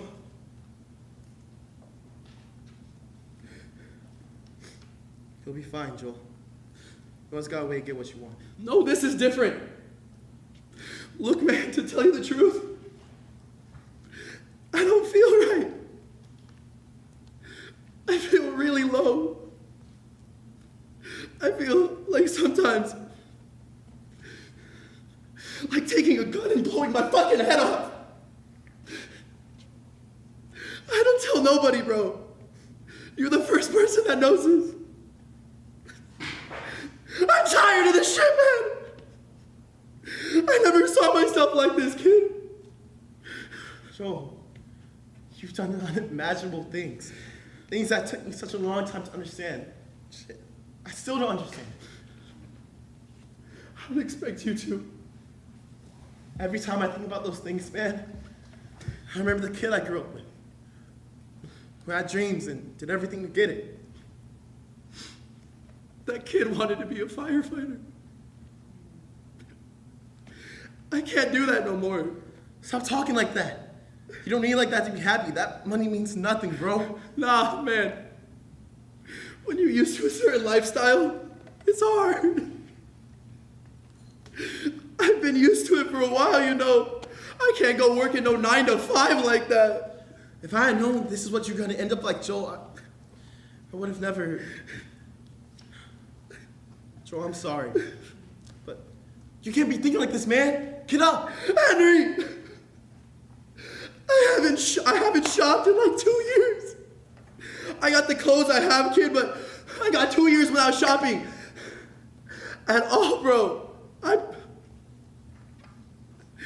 I'm depressed. Look, my daughter's birthday is coming up. I don't got shit. You saw the way I used to go all out for her birthday. I spent mad money. I got all that shit in one day. Everything on me. It doesn't have to be. Henry, man, I'm not a bad person. You know, I've done bad things and stuff. But I still look out for everybody. I don't know, man. Maybe, I guess my time will come when things will be all right. That's what I gotta keep saying to myself, man. Cause man, Henry, I'm gonna tell you the truth. I came real close to putting an end to this shit. Nah, bro, things are gonna get better. You're still that kid. You're still Joel. That's what I gotta keep saying to myself. Everything's gonna be all right, Joel. The old Joel's gonna be back soon. End of play.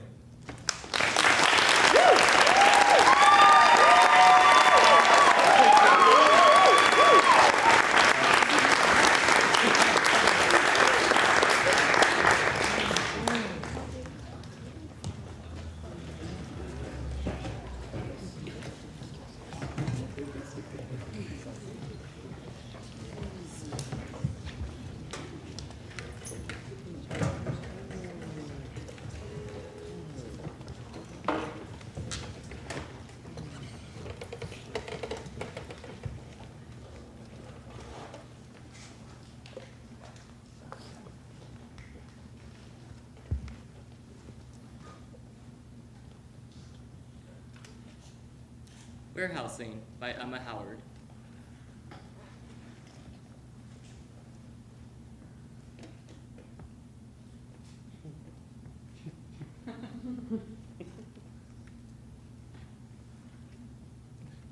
How's the new admin position?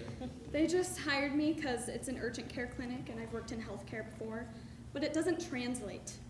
The most important skills to have are organization and attention to detail, so they'll probably fire me soon. Oh.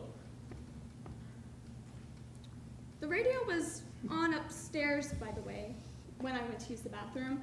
I didn't know if you left it on by accident or not. We usually keep them on throughout the day. Oh, okay. Well, I turned it off. That's all right. Interesting program choice. Well, you know us. We like to hear a variety of different viewpoints. Something wrong with your neck? Sorry, just trying to see if Marge needs anything. Marge, do you need anything? Be right there. Sounds like she's fine. Okay, it's in the oven. Have you ever used one of those meal prep delivery services? It takes a lot of stress out of cooking, not even having to think about the preparation. They're a little out of my price range. We should give you the code we got. You can get your first month for like $50. Yeah. Still a little out of my price range. Thank you, though. Right, sure. Do you want any more water? We also have seltzer and... I'm good. What? We also have... we don't have regular What? milk. We only have rice milk. Oh. Toby has a dairy sensitivity, so we all switched to rice milk. Do you want some No, rice? I'm good. Thank you. Okay, good. Awesome. Where are the boys? They're both in these evening tutoring sessions, SAT tutoring, which was their idea, believe it or not. Sounds mind-numbingly boring to me, but they're both huge bookworms these days. They've got a long list of colleges to visit this summer, so we'll probably take a big road trip. That sounds nice. Yeah, it'll be fun, I think. Kevin has a GED program he's doing. Oh, great. That's awesome. Is he... Is it through the place that he has his, whatchamacallit, treatment thing, at the hospital, or, yeah, how does that work? It's also kind of a tutoring setup.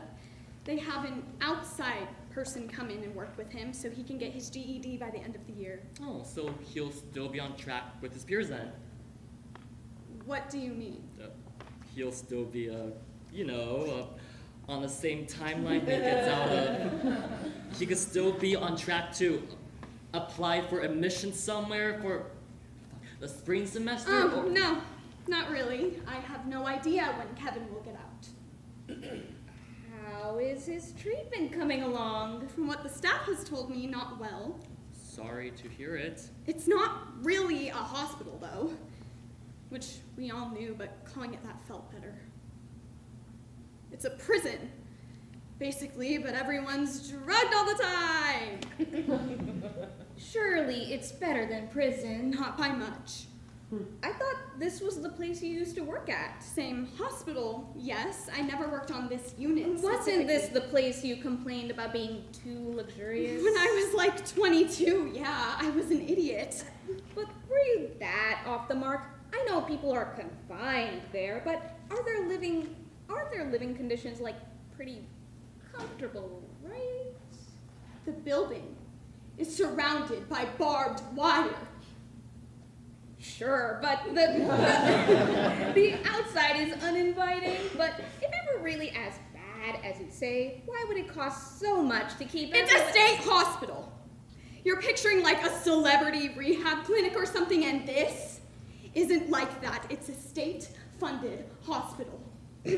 Right, so tax dollars. When did you decide to adopt all of Brett's political stances? Look, I'm perfectly happy to help fund libraries and schools. What I'm upset about is the money going towards these treatment centers for these sex offenders, where they spend hundreds of thousands of dollars on each person every single year. I mean, come on, that's more than what college tuition will cost for both our kids. Are you actually suggesting that our government spends too much on public health? You don't care that your tax dollars are funding, I don't know, war crimes? We've gotten a little off track here. Have we? Or are you just trying to change the topic because you're too embarrassed that you married someone who still thinks the Iraq War was a good idea? So what? No. That's embarrassing. I don't think I could ever have a reasonable conversation with you about anything important. Brett, you have a picture of yourself standing next to Donald Rumsfeld that you framed and put in your bathroom. Stop it, Deb. Do you actually agree with him? About what? These are just random ad hominem attacks. I don't even know what we're talking about anymore. We're talking about the fact that you two would sooner give your money to a defense contractor than to the hospital, keeping your nephew alive. It does not cost $300,000 just to keep someone alive. Sure. It is more expensive to treat someone like a human than to have them being barely subsiding. I'm sorry that Kevin sleeps on a mattress instead of a slab of concrete, and that he's eating 3 meals a day instead of a bowl of gruel. I can't believe you actually resent the fact that Kevin is being taken care of. He's being taken care of in prison! Because of what you did! I'm sorry. What? I'm not saying it's entirely your fault that he's there. It's not our fault. What the hell are you talking about? You know. I didn't even want to do this, but Brett convinced me that we should give you another chance. Give me another chance? He actually thought, I almost believe this, that you were coming to apologize. For what?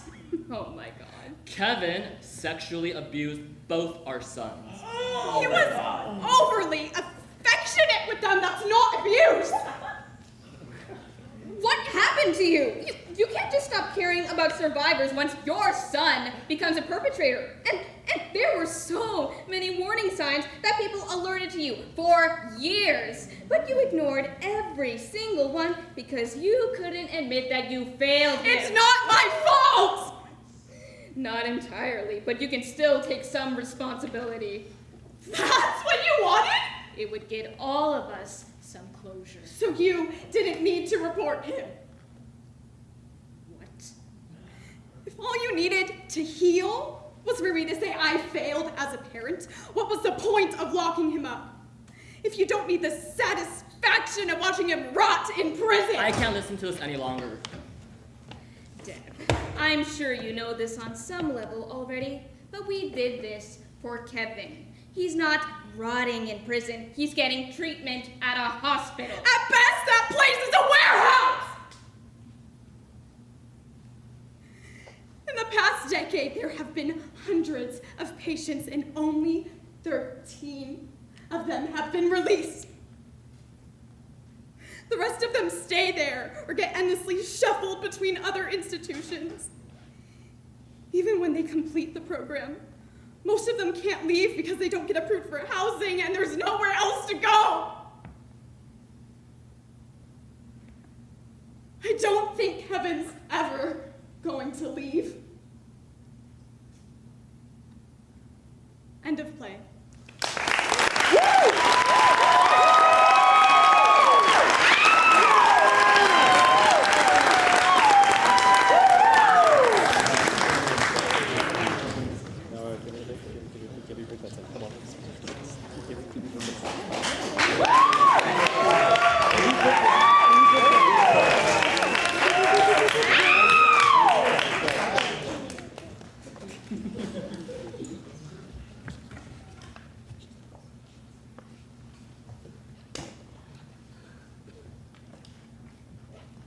Why Does Bill Clinton?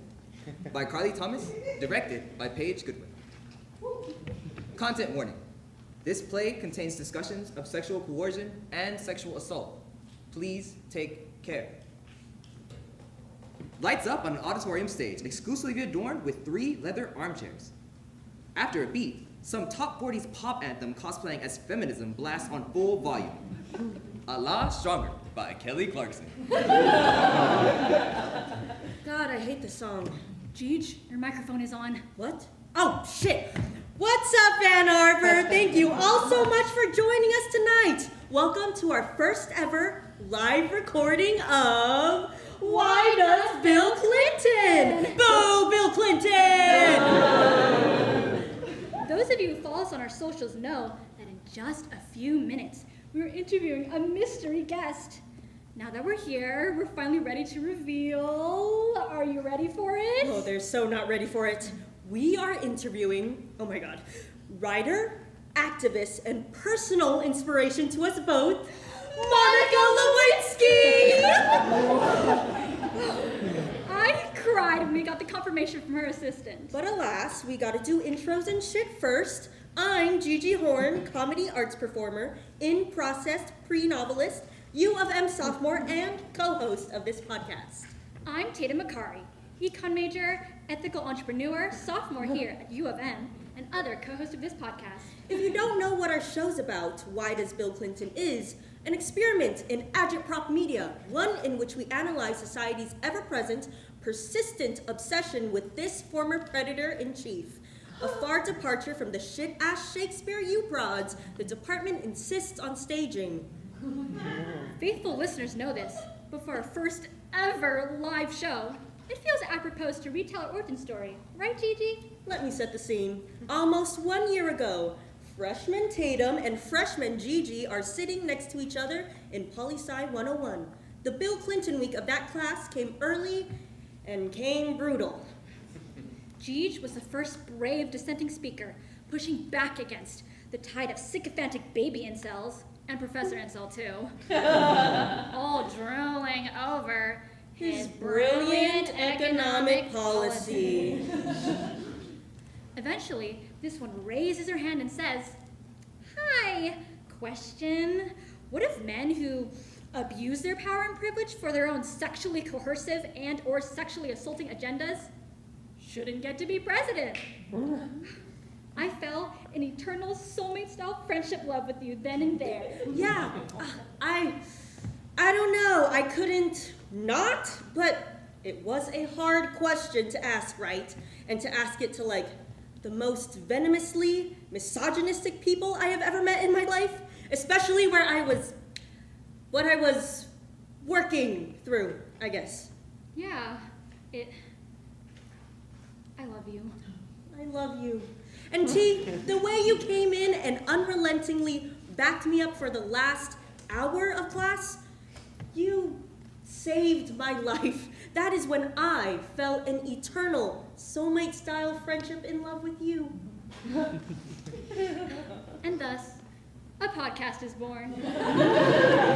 Listeners and audience members, if you're loving our vibe, be sure to check out our back catalog. Favorite episodes of mine include Why Does Bill Clinton Trigger Drunk Dad Rants? And why does Bill Clinton have such a hard-on for the cops? Fuck you, Bill Clinton. But tonight, we are interviewing Monica Lewinsky. God, I am never going to get tired of saying that. But Jeej, what are we going to be asking her about? Fabulous question. We have a very special topic for you, for both our conversation with Monica and for the episode as a whole. Yes, today's topic is... Why does Bill Clinton get a podcast, though?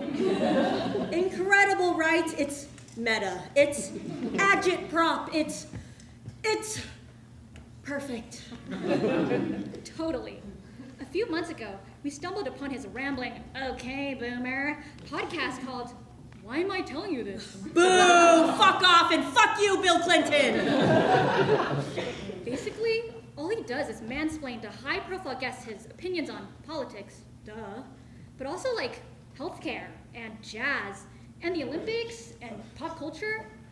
Like, sorry, am I not supposed to be super creeped out by him asking Shonda Rhimes about Bridgerton? Shit.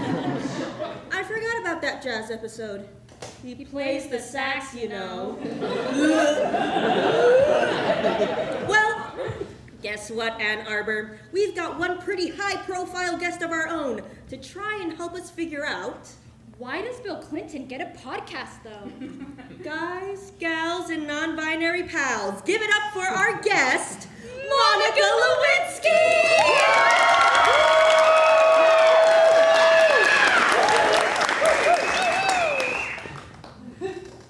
Hello. You're not Monica Correct. Lewinsky. I'm Dylan. Assistant Dylan? The very one. Is Monica running late? I appreciate your frustrations, Miss Horn. I'm Horn. Miss Lewinsky sends her sincerest apologies. She loves the show and wishes she could be here, but she booked a schedule conflicting reformation. She what? She booked an ad campaign with reformation, okay? Super last minute. Oh, yeah, no, I get it. Corporate feminism is... I love Reformation! As an apology, you and your listeners will get a limited time Reformation promo code for 30% off all blue dresses.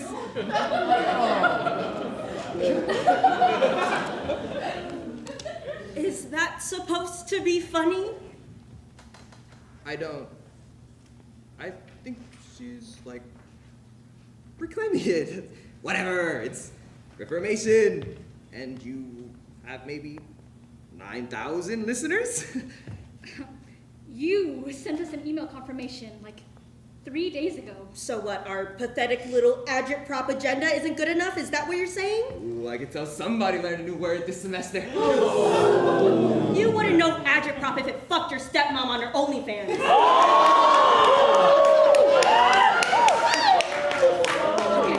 Whoa. Okay. Let's take it.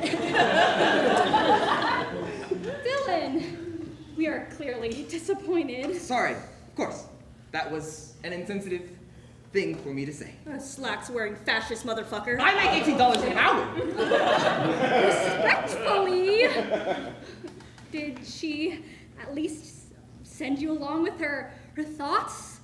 You know, about why does Bill Clinton get a podcast, though? Yes, actually. Please hold. All right, so Miss Lewinsky says, hi ladies, big fan. I obviously do not want to listen to a word of a Mr. Clinton's podcast, but his political savvy is unparalleled. I understand why there is a demand for his perspective on current events. That's it? Monica Lewinsky, of all people, doesn't have anything more scathing to say? Listen, girls, I am on your side. I love the work you're doing here. I really do. That's why I wanted to come down here and deliver the news in person, because we are on the same side. And we here at Why Does Bill Clinton appreciate your time and consideration. As someone on your side, can I give some advice? She's moving on. She's been moving on.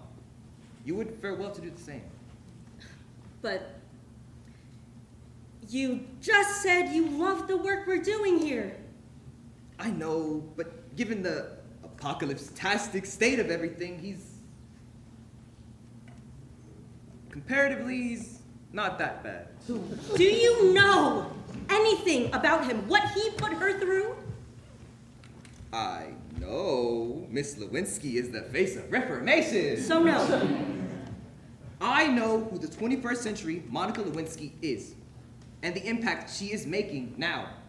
And I know she prefer others follow my lead. You have to understand, Dylan, if you don't mind my saying, this interview took like a year and a lot of work to coordinate. I know you don't take me all that seriously, but that time and labor is going disrespected today. I'm sorry. Believe me, I sympathize. Moreover, this interview was really important to me, really important to us, to just be with her, heal with her. More so for Gigi, but I could use a little healing too. It was meant to be more than just an interview. Like, this has been more than just a podcast. This was something I was determined to give Gigi. And I let her down. That's so remarkably untrue. I'm sorry. Really, I am. Yeah, all you've given us is sorry and a shitty promo code. Oh my God, that's all I'm authorized. What more do you want? You know what, Dylan? Let me ask you something. Why does Bill Clinton trigger drunk dad rants? Why does Bill Clinton make my mom blush? Oh. Gigi? It's agitprop. Go with it. Do you think a mediocre spoken word is going to be any more effective than this glorified poli-sci project? That's it. Networking be fucked. I've had enough of you speaking to my best friend that way. You know what? Why does Bill Clinton have such a hard-on for the cops? Yeah, why does Bill Clinton get to be the president and Monica Lewinsky gets to be the face of Reformation? I get it. I hit a nerve. Why does Bill Clinton get to be president, but Hillary doesn't? Why does Bill Clinton get to be president, or Thomas Jefferson, or Grover Cleveland, or Warren Harding? Or JFK, or Ronald Reagan, or George H.W. Bush, or Donald Trump? See? Trump is the bad guy. Trump! Evil exists outside the context of Donald fucking Trump. Gigi? Evil exists within, well, Bill Clinton for one. God, fuck Bill Clinton. Fuck every saxophone he slobbered on, and every fiscal plan he's anointed, and every erection he's ever had. Why does Bill Clinton give an entire poli-sci class permission to call me a stupid, ugly, lonely slut? Why does Bill Clinton have so much in common with at least 15 men that I can think of off the top of my head? Why does Bill Clinton remind me of the university dean who discouraged me from filing a report? Why does it feel like every jagged, contaminated, hurtful, horrible element of the world has been dipped in the same bloodthirsty, predatory bile that oozes out of Bill Clinton? And why do we nurture the bile more tenderly than we do the survivors of it? Fuck every person who has inspired him and every person who aspires to be him. Fuck the power that protected the Bill Clintons of centuries past. And fuck our complacency to dismantle it for the Bill Clintons of the future. Fuck the preserving notion of Bill Clinton that which transcends the mere mortal man. Fuck Bill Clinton! Fuck! Fuck!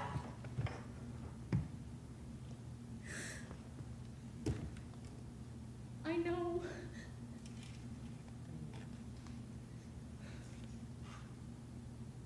End of play.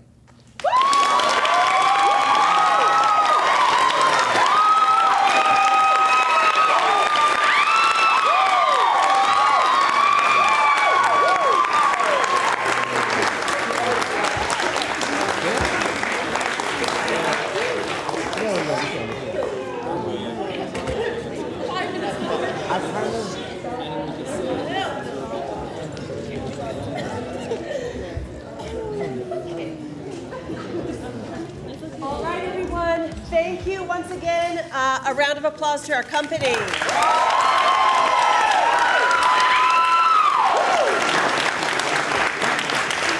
We're going to take about a minute to straighten up and stretch and do whatever we need to do. Actors, you're welcome to join us here in the audience, and then we're going to start the talk back. So about a minute to take a breath and then reassemble ourselves. Thank you again.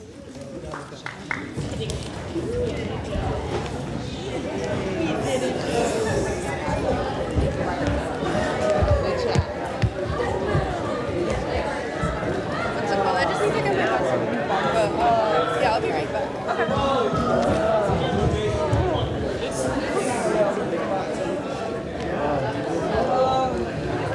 Dog, that was a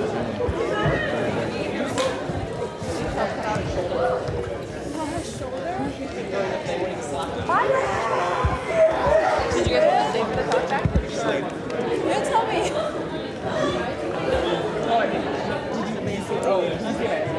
Huh? Oh no, it's not even audio. Is it real? Dude, you make the other person make it go this way. Oh! Chill. You see that? That was crazy.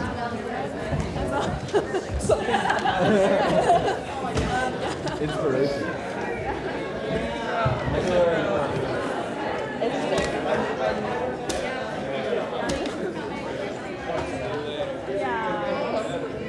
No, yeah, that last one was really fun.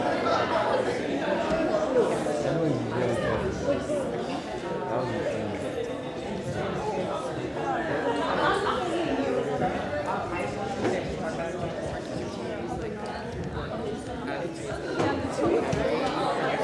Oh, those two, I feel like the chemistry. I know. Oh,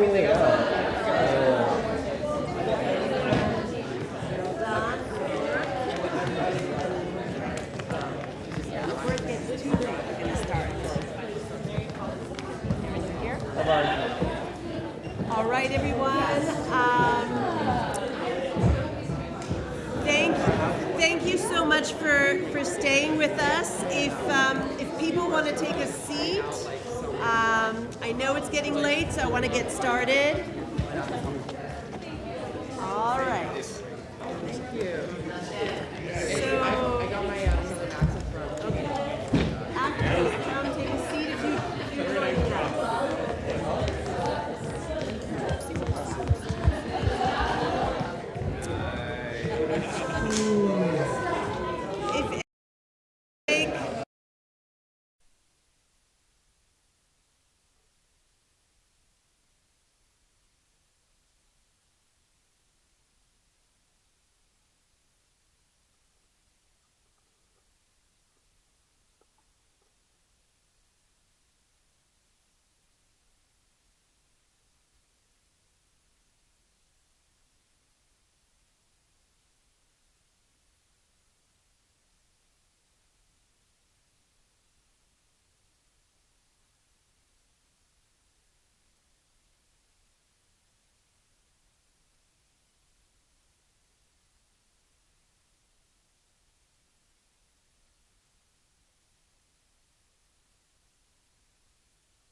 of Theater Debug, which is based in Los Angeles.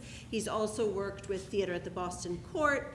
I know he's done some advisory work with Pixar and with DreamWorks and with other contexts. And we are fortunate in that he is both a playwright, a dramaturg, has been a literary manager, and so has a kind of 360 view of the types of work, the types of contexts that new work find themselves in. And so it's a great pleasure, Erin, to introduce you again to the audience. Hi,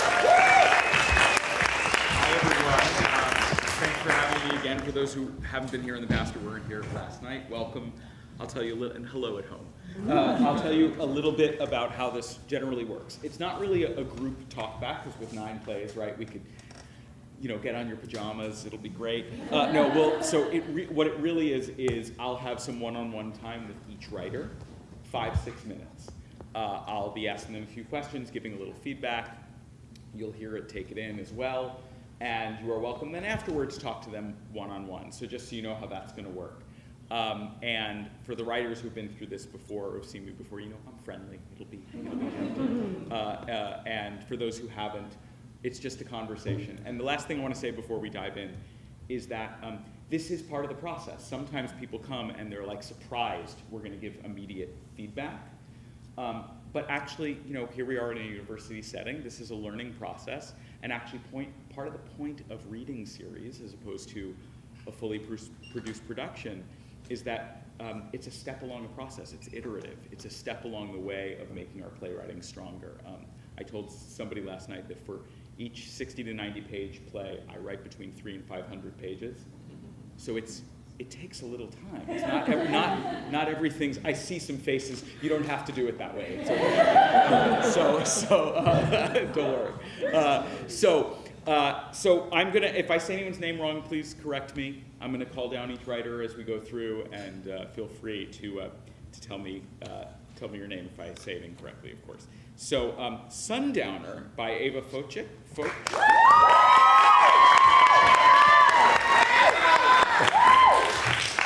How are you? I'm good, how are you? Good, congrats. Thank you. Congrats to the team. I always want to acknowledge that the team is who allows us to be able to hear the play, so thank you to the director and the cast. Yeah. So I'll start with my usual question, which is, just give us like a little picture of inspiration or of what you were thinking about in creating the play. Yeah, so in the past year I've gotten really into horror, and especially into monster movies. And when approaching a werewolf play, which is something I've always wanted to do, I really wanted to select a character who's kind of an untraditional werewolf, and so I ended up with Priscilla, an elderly woman. Nice, Yeah. nice. I appreciated that this sort of clarity of, there were a few things going on that I thought were sort of unique and that I appreciated. One is that the clarity of this sort of time in her life, the loss she's experienced, so the opportunity that comes when somebody shows up at the door and can offer something, that allows us to accept a little bit more how that plays out, right? Because we understand she's in a vulnerable state, she's dealing with loss, she's dealing with what to keep, what to let go of, lost person, lost youth, all of those things, right? And so then metaphors start to bubble up because of that. I also appreciated the fact that you did deal with sort of sexuality and age in a way that sometimes writers back away from, or they forget the full measure of people's experience as they go through their life journey, right? We think of sexuality sometimes being limited when it's presented on stage, or in film or in other places. So I really appreciated that you were like, we're gonna deal with that full range of experience. So nicely done. I have a question about, talk to me for a moment. You gave me the point of inspiration. Before I give another piece of feedback, talk to me a little bit about like what you were interested in exploring, kind of the thematically, metaphorically, however you want to. Yeah, so actually you already kind of touched on something I was thinking about. I think it's important to me as a woman to be imagining myself as like a middle-aged woman, as an elderly woman, and something that's important to me is that I'm always able to continue experiencing new things and taking risks at any age, including way down the line, 70s, 80s. And so in a way, I think Priscilla is a person I hope myself to be someday. Someone who's willing to like take risks and do something completely weird and completely new, at any point in my life. Yeah. So yeah, I think some of the themes I was looking to explore include like what it means to be a woman, what it means to be a person, and especially what it means to be a woman outside of the more traditional realms of like, I'm a wife, I'm a mother, what else can I be beyond, serving other people? Yeah. Great. So hearing that, I have a few just thoughts. Yeah. And I'm going to look here at my notes for a moment. I think there's something about how to own that while also allowing for resistance, because drama often exists in resistance. That I have resistance to something, somebody's trying to overcome that resistance, and that's where conflict happens. And so what I would say is that when that figure, and I'm going to look at the name again, Gustav, I should remember Gustav, 9 plays, so if I forget names, so Gustav shows up, and there's a kind of ease. There's a little resistance, but it gets overcome very quickly, right? And it's because I could feel you wanted to get to the rest of the play. Yeah. And I want to offer something to consider for a lot of writers, is that sometimes in especially a 10 or a 15-minute form, the play is in the moment of resistance. And what I mean is, you might have a longer play to write that gives us that whole trajectory, but that actually in the 10-minute form, what happens in that moment at the screen door, and all the tactics that a character takes to overcome resistance, and all the tactics that a character takes to try to resist even though they're actually interested but they don't know if it's safe, that creates a higher degree of drama, right? And so something to consider if you were to go back into this play is, what would it be like? That moment that right now is maybe a third of the play or half, what happens if that's 90%? Because that's where the drama is, right? That's where the uncertainty is. That's also where, when you said, oh, I hope you don't like her, that's also we get to see her becoming that person. Totally, yeah. Right? Oh, I've experienced loss. This is a possibility. Maybe my resistance is something I don't need. And Gustav can use that. However you want to write it. But I think there's something to be said for, and I mentioned this last night, that sometimes writers like to get out just when it could be most interesting, because it's safe to go to the next thing. Stay in that. Stay in it. You can write your 300 pages and boil it down to 60, right? So you can overwrite it. Don't be afraid of overwriting and then cutting away. But that's my big note here, is I was curious what would happen to the play if you let the drama of resistance and overcoming resistance. Because what happened was then for me, while I had enjoyed the trajectory, I was like, oh wow, that happened a little easily. So then I had to go, wait, what reality are we in? Right? And if we're in a reality that resembles our own, think about what would happen in that moment. Overall positive, right? I appreciated the trajectory and I understood what you were doing in taking us there. Just something to consider in a next iteration or rewrite. Does that make sense? That's really fantastic, Okay, good. You know, I'll have to think about. Any questions? No, I don't. All right, thank you so much. Good work.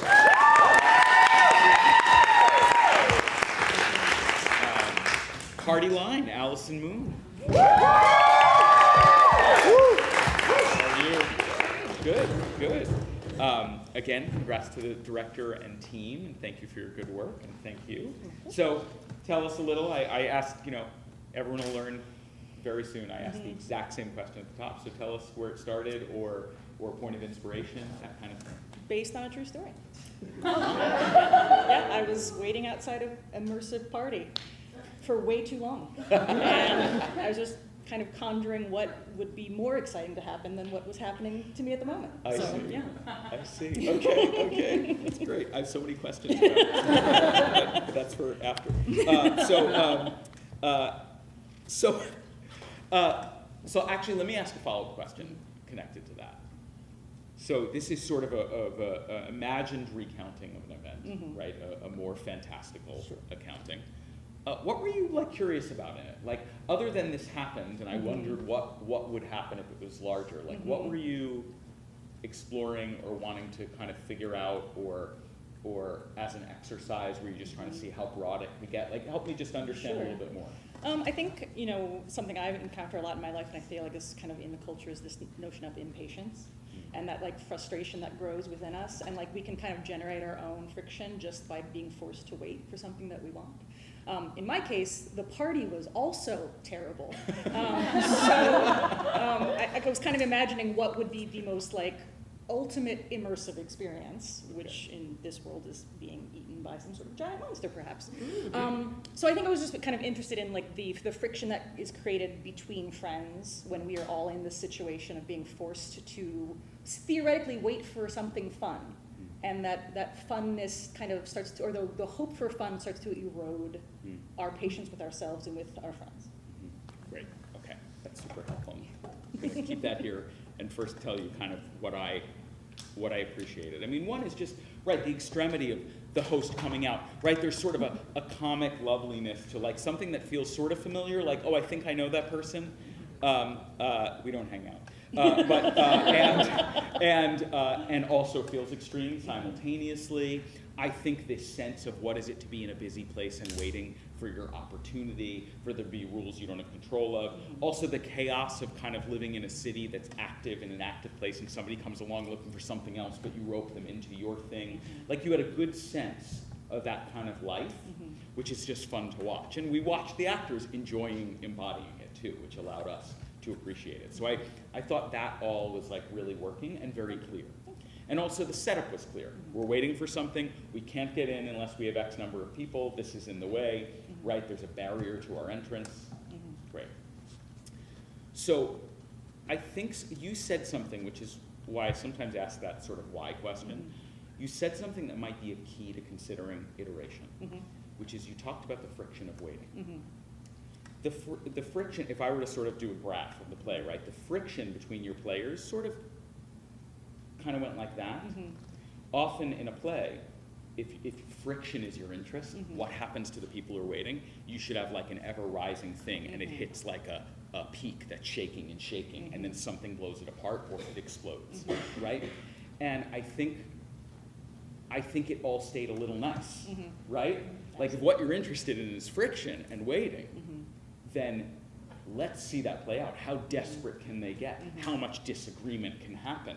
How much boredom? Does somebody leave and they have to go get them back and they have to rope in somebody new?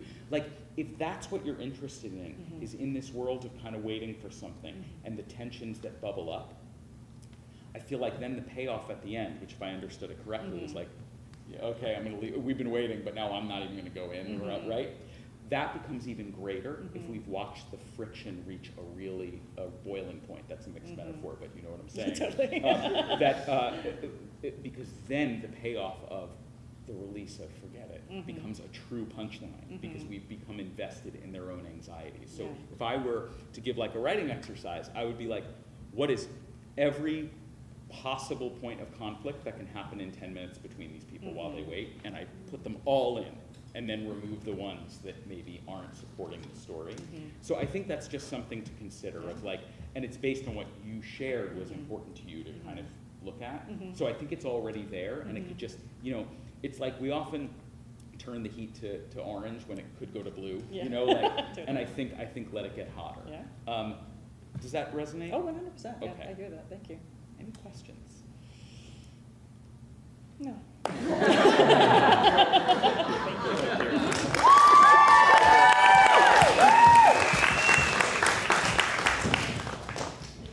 All right, here we go. Gimme, gimme, gimme, Anarchy. Cory Smith. Hi, how are you? Good. Thanks. And thanks to the team and the director, nicely done. Tell us a little bit. Well, I think I was trying to do like a conventional like desert noir thing at first, but I got bored with that. I was listening to like just a lot of 80s punk music for some reason, and I wanted to do like a punk spaghetti western-ish. Like Punk's versus John Wayne kind of deal. And then I don't know, just went bonkers with it. Nice. Or try to. Yeah.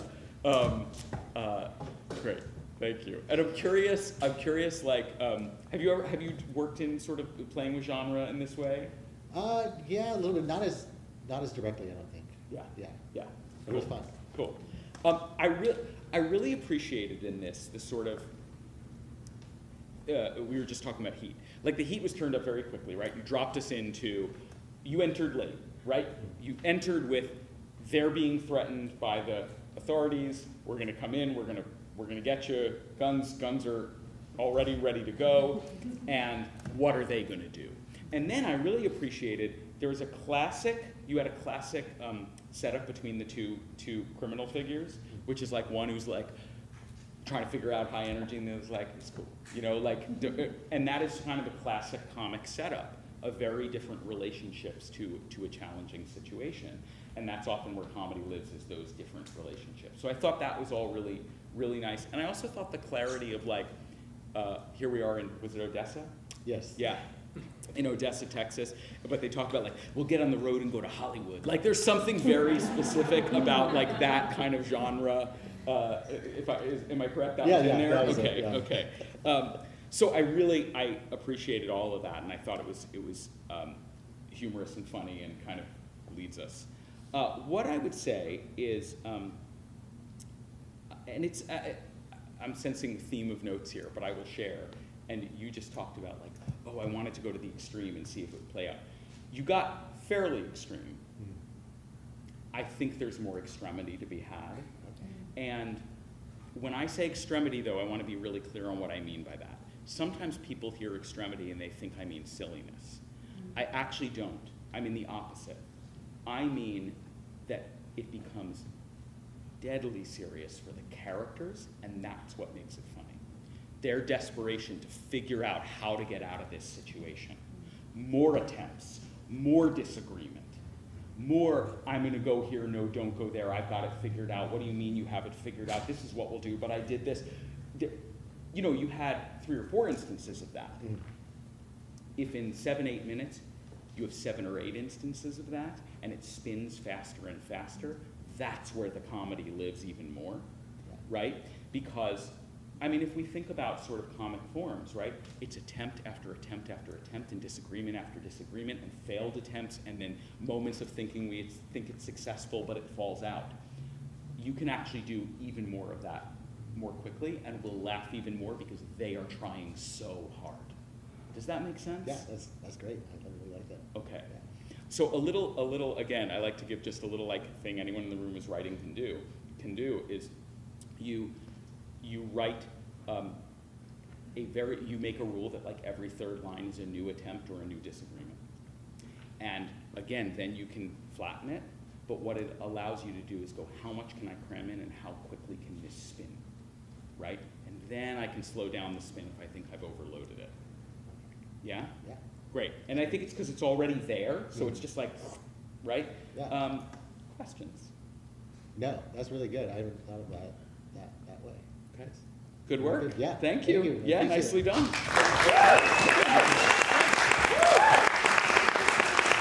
Great. So interesting, the different, last night, for anyone who's here, I would say any questions, I got questions like, what was your favorite moment? You know, so it's just a fascinating noticing the different evenings. I got asked some very personal things. I'm not saying to go there. Mission Trip 24, Melizza Minger.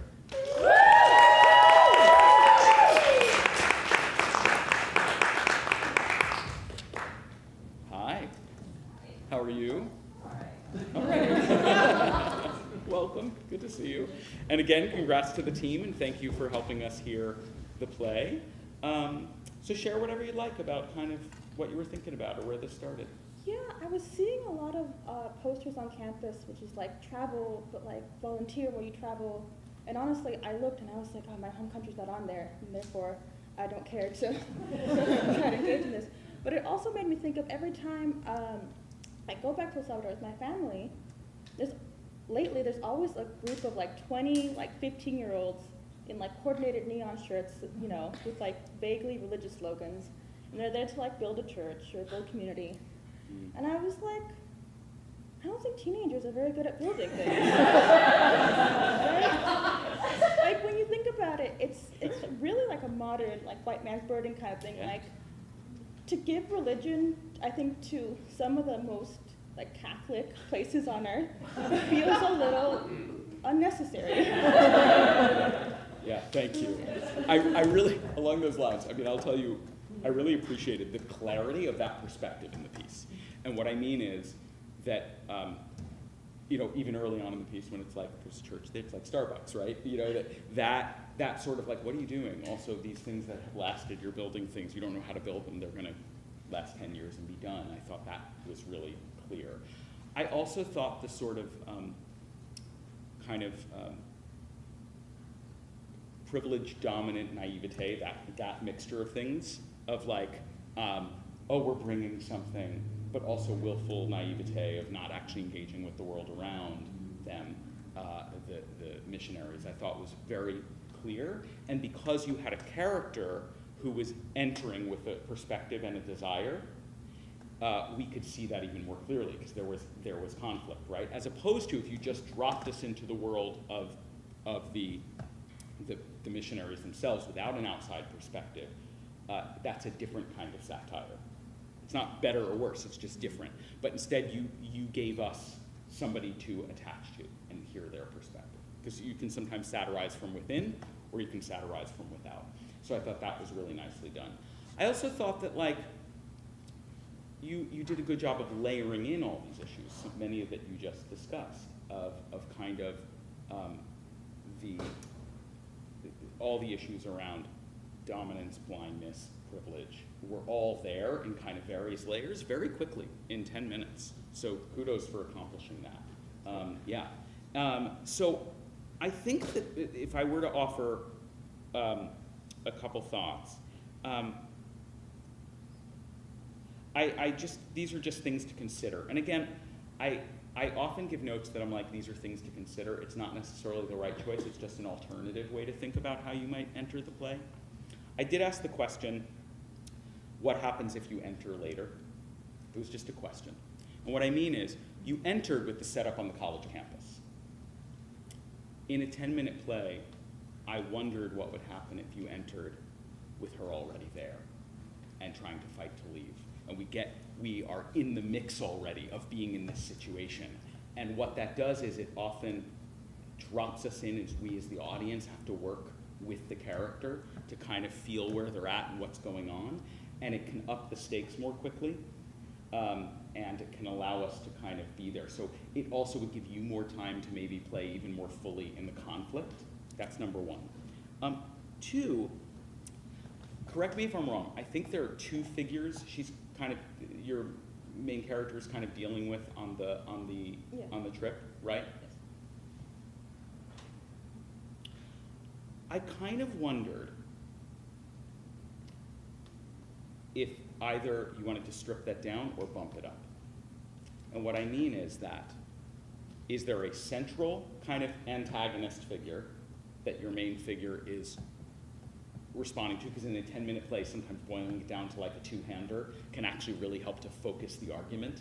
And then it becomes a kind of debate or problem between these two figures, or the other way, bombarded by voices.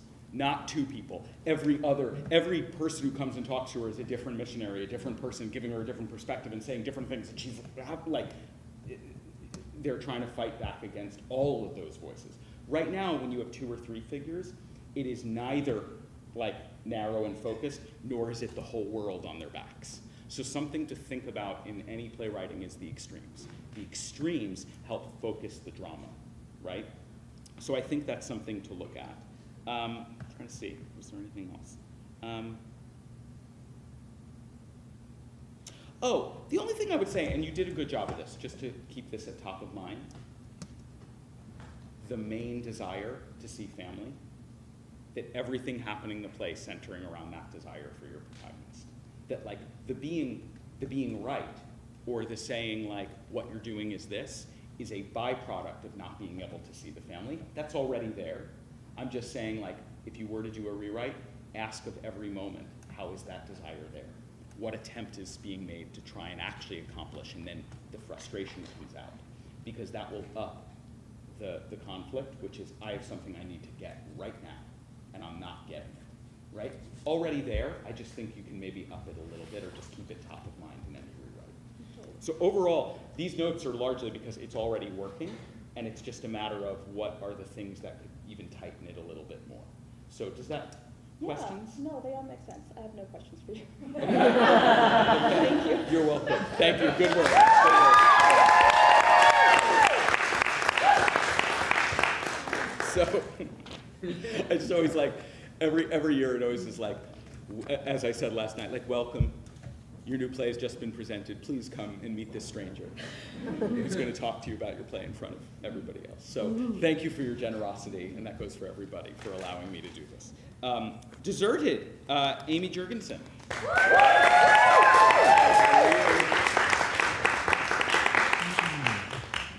Thank you. Hello, and congrats to the team. Good work. So tell us a little bit. This idea came about years ago around one of the anniversaries for the ADA, and just thinking about the progress that has been made, and then also the absurdity of how little progress has been made. Yeah. I have one other question, and then I'll Okay. sort of tell you. So hearing that, I'm curious about sort of how you honed in on this shape of the play, this scenario of being in this, on this kind of neither here nor there island, is it setting, and these figures, like just a little bit about how you landed on that being the container. That is a good question. I think, theater school, you're thinking about Waiting for Godot. That's a typical theater work. And so I think for me it was the waiting, and also the desperation of just thinking about, like, until you're in this situation, until you have something like this, you don't think about what is needed in order to not thrive, but just survive, and to have access to what everyone else has. Yeah. So, I used to play this game when I was a kid where I would ask everyone, if you were on a desert island and you could only pick like one book, what would it be? And so just going back to that, like, if you only have a certain amount of things on this island, what's going to keep you alive? Yeah. Thanks.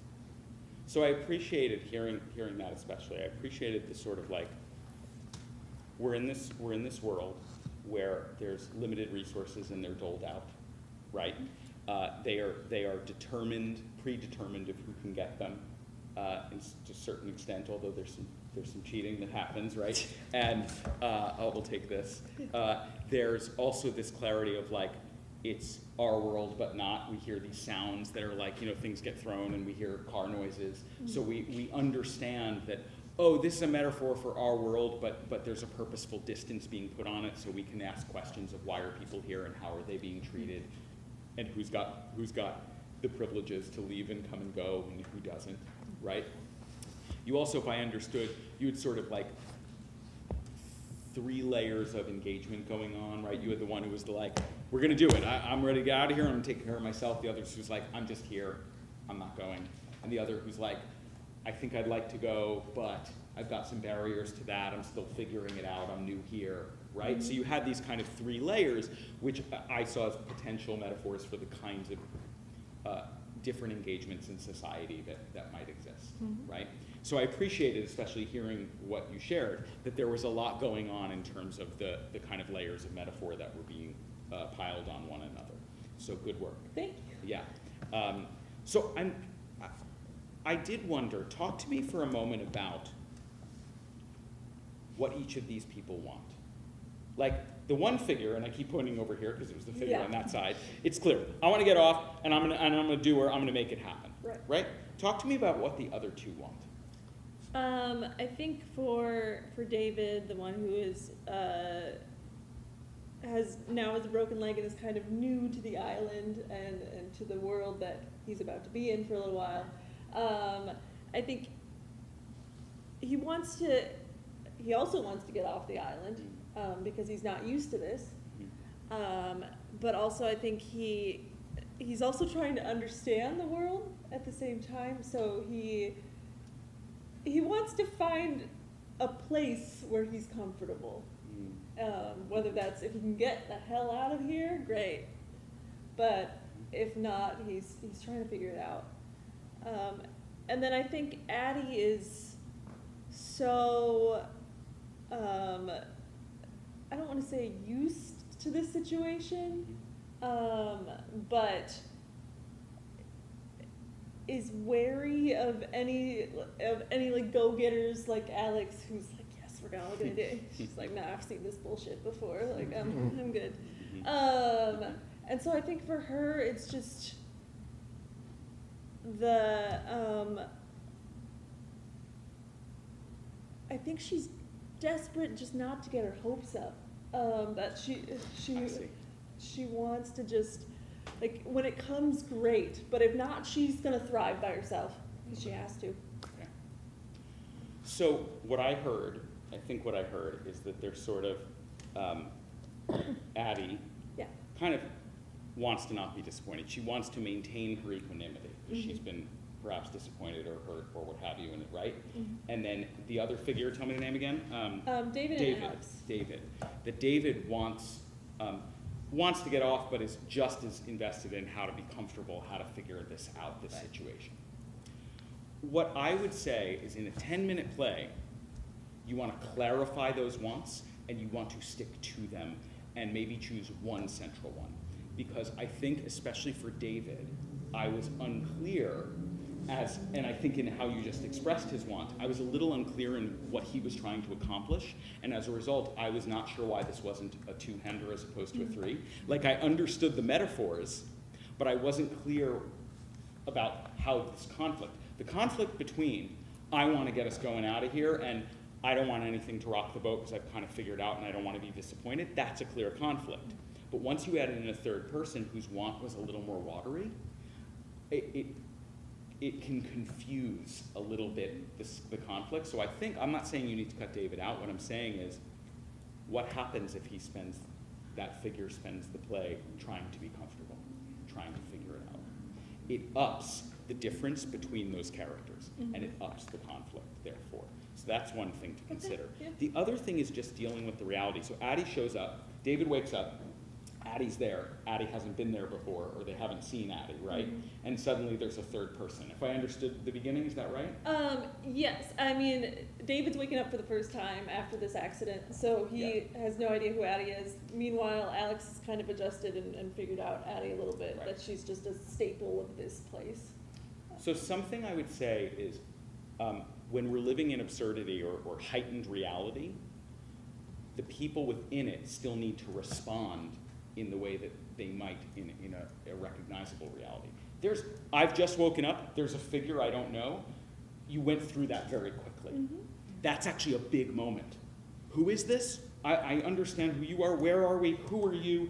And I think that actually you can up all it will support the metaphors more if you let that confusion and the real response to what that would be take a little more landscape in your play, take up a little more space. And I would say in general, that's just good for playwriting, is deal with the reality and the givens at hand in a very real way, and then you can cut it back if you need to. Yeah? Does that make sense? Any questions? No, I mean, that you just kind of answered one of them, is just whether you craved more reality or just more absurdity in the world. I'll answer that in a complex way, which is that, great. More absurdity in the world is great. I think I craved more reality from the characters. Okay. In other words, the world, they're in a new landscape. The world itself can be totally absurd. Actually, the metaphors become stronger if they're, though, responding like we might. What? Who is this? Who are you? Right? Like, I love that I look to the empty space again.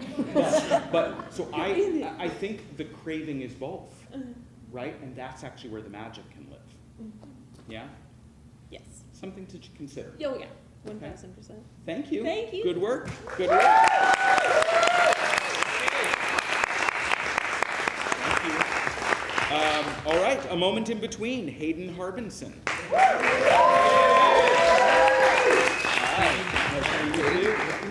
Pleasure, and thanks again to the director and team. Tell us a little bit. Yeah, so a moment in between was written in a moment where I found myself swarmed with a bunch of different things, and it came a lot from school, it came a lot from just personal life. I was swarmed with these things that kind of made me so busy that I was tripping over myself. That I was late to the bus. Not for real, but in a metaphorical sense. Yeah. And I just had, I think I had a moment, oh my gosh, there it is again, where in between classes, I like to look and I have my music in and I'm looking at the clouds. And I'm like, I don't do that more often. It was literally the moment in between classes that I found like this little bit of peace in between this chaos, and that's kind of where all this comes from. Yeah, nice, thank you. I really appreciated one is that I appreciated that you clearly knew the trajectory you wanted this story to go on, right? The person shows up who literally is running, wanting to catch the bus, and by the end is seated, becoming one with the landscape and not moving, and right? Like that is a very clear kind of trajectory and emotional journey that you are taking us on with the character I would identify as the protagonist, right? And I think that that worked well. I also appreciated that you understood fundamentally that theater often lives in contrast, right? We open on a character who's like one with the bench, and the other who is quite literally running. Those are about as extreme indifference that you can get, so that we can hear the metaphors about stillness versus going and doing, right? That's all very clear, so nicely done, and I appreciated that. So I think if I have any kind of feedback to support what you're already getting to, is that as we near the end, there's sort of right now a kind of double ending, right?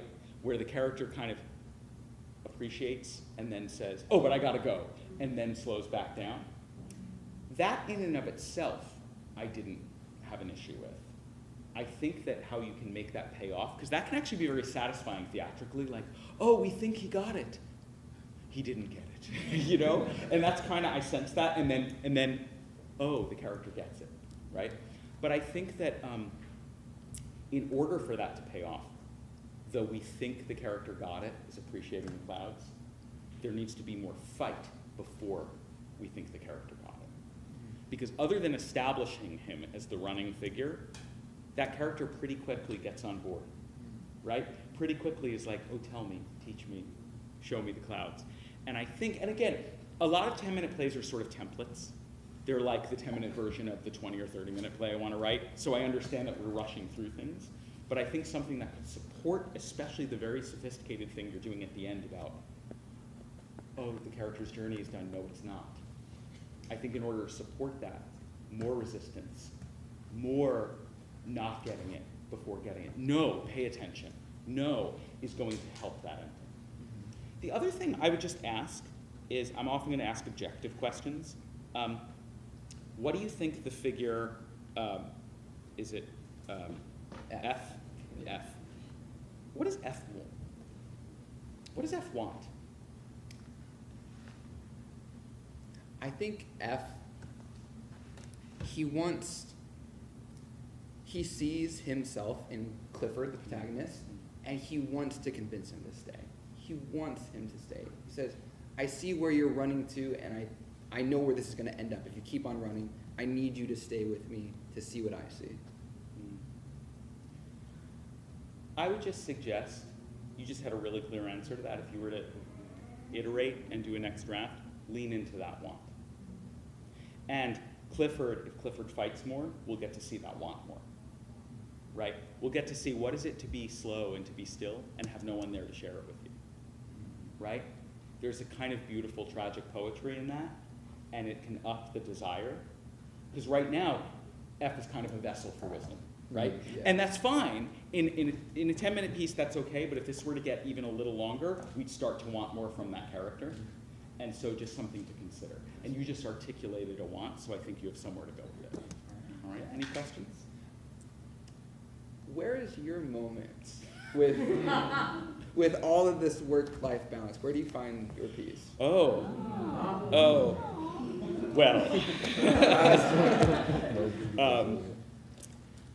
Where do I find my peace? That's a really good. First, there's a reason why it's called balance, which is that balance never happens, right? I mean, there's a reason why the image of the tightrope walker is because they're always sort of like holding the balance bar to try and, right, we move a little one way and then we have to overcorrect and come back. So one is, I try to do a lot of self-forgiveness, which is that I'm probably never going to be completely in balance, but as long as I'm not tipping over too far, I need to be okay with that. And I do think that for me, I need to at least, I'll tell you what it is, at least once a day, I stop working and stop doing, and I actually call a friend and check in with them to see how they're doing. And that for me, as somebody who's like a theater professional, who it's my, I probably work 70 hours a week, it is really important to actually get outside myself and not be about my work or what I'm doing and put the focus on somebody else, even if it's just for a moment. So there you go. That's all right. Good night, friends. I hope that's helpful. It is. No. Okay. Thank you so much. Thank you. My pleasure.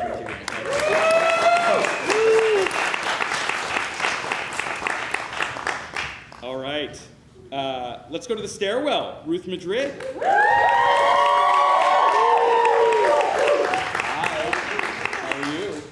Good. We've met before. Yes, right? many times. Yes, many times. It's good to see you. And thanks again to the team, director and actors. Nicely done. Tell us a little bit.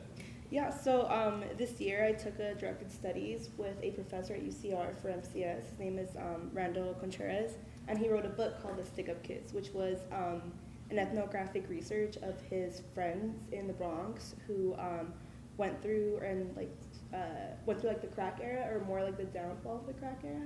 And I feel like, yes, it was like a research book that explored like sociological theories and everything like that, but there was like such a vivid story there that was like a person, seeing their friends like fall down really bad and not being able to stop it. Yeah.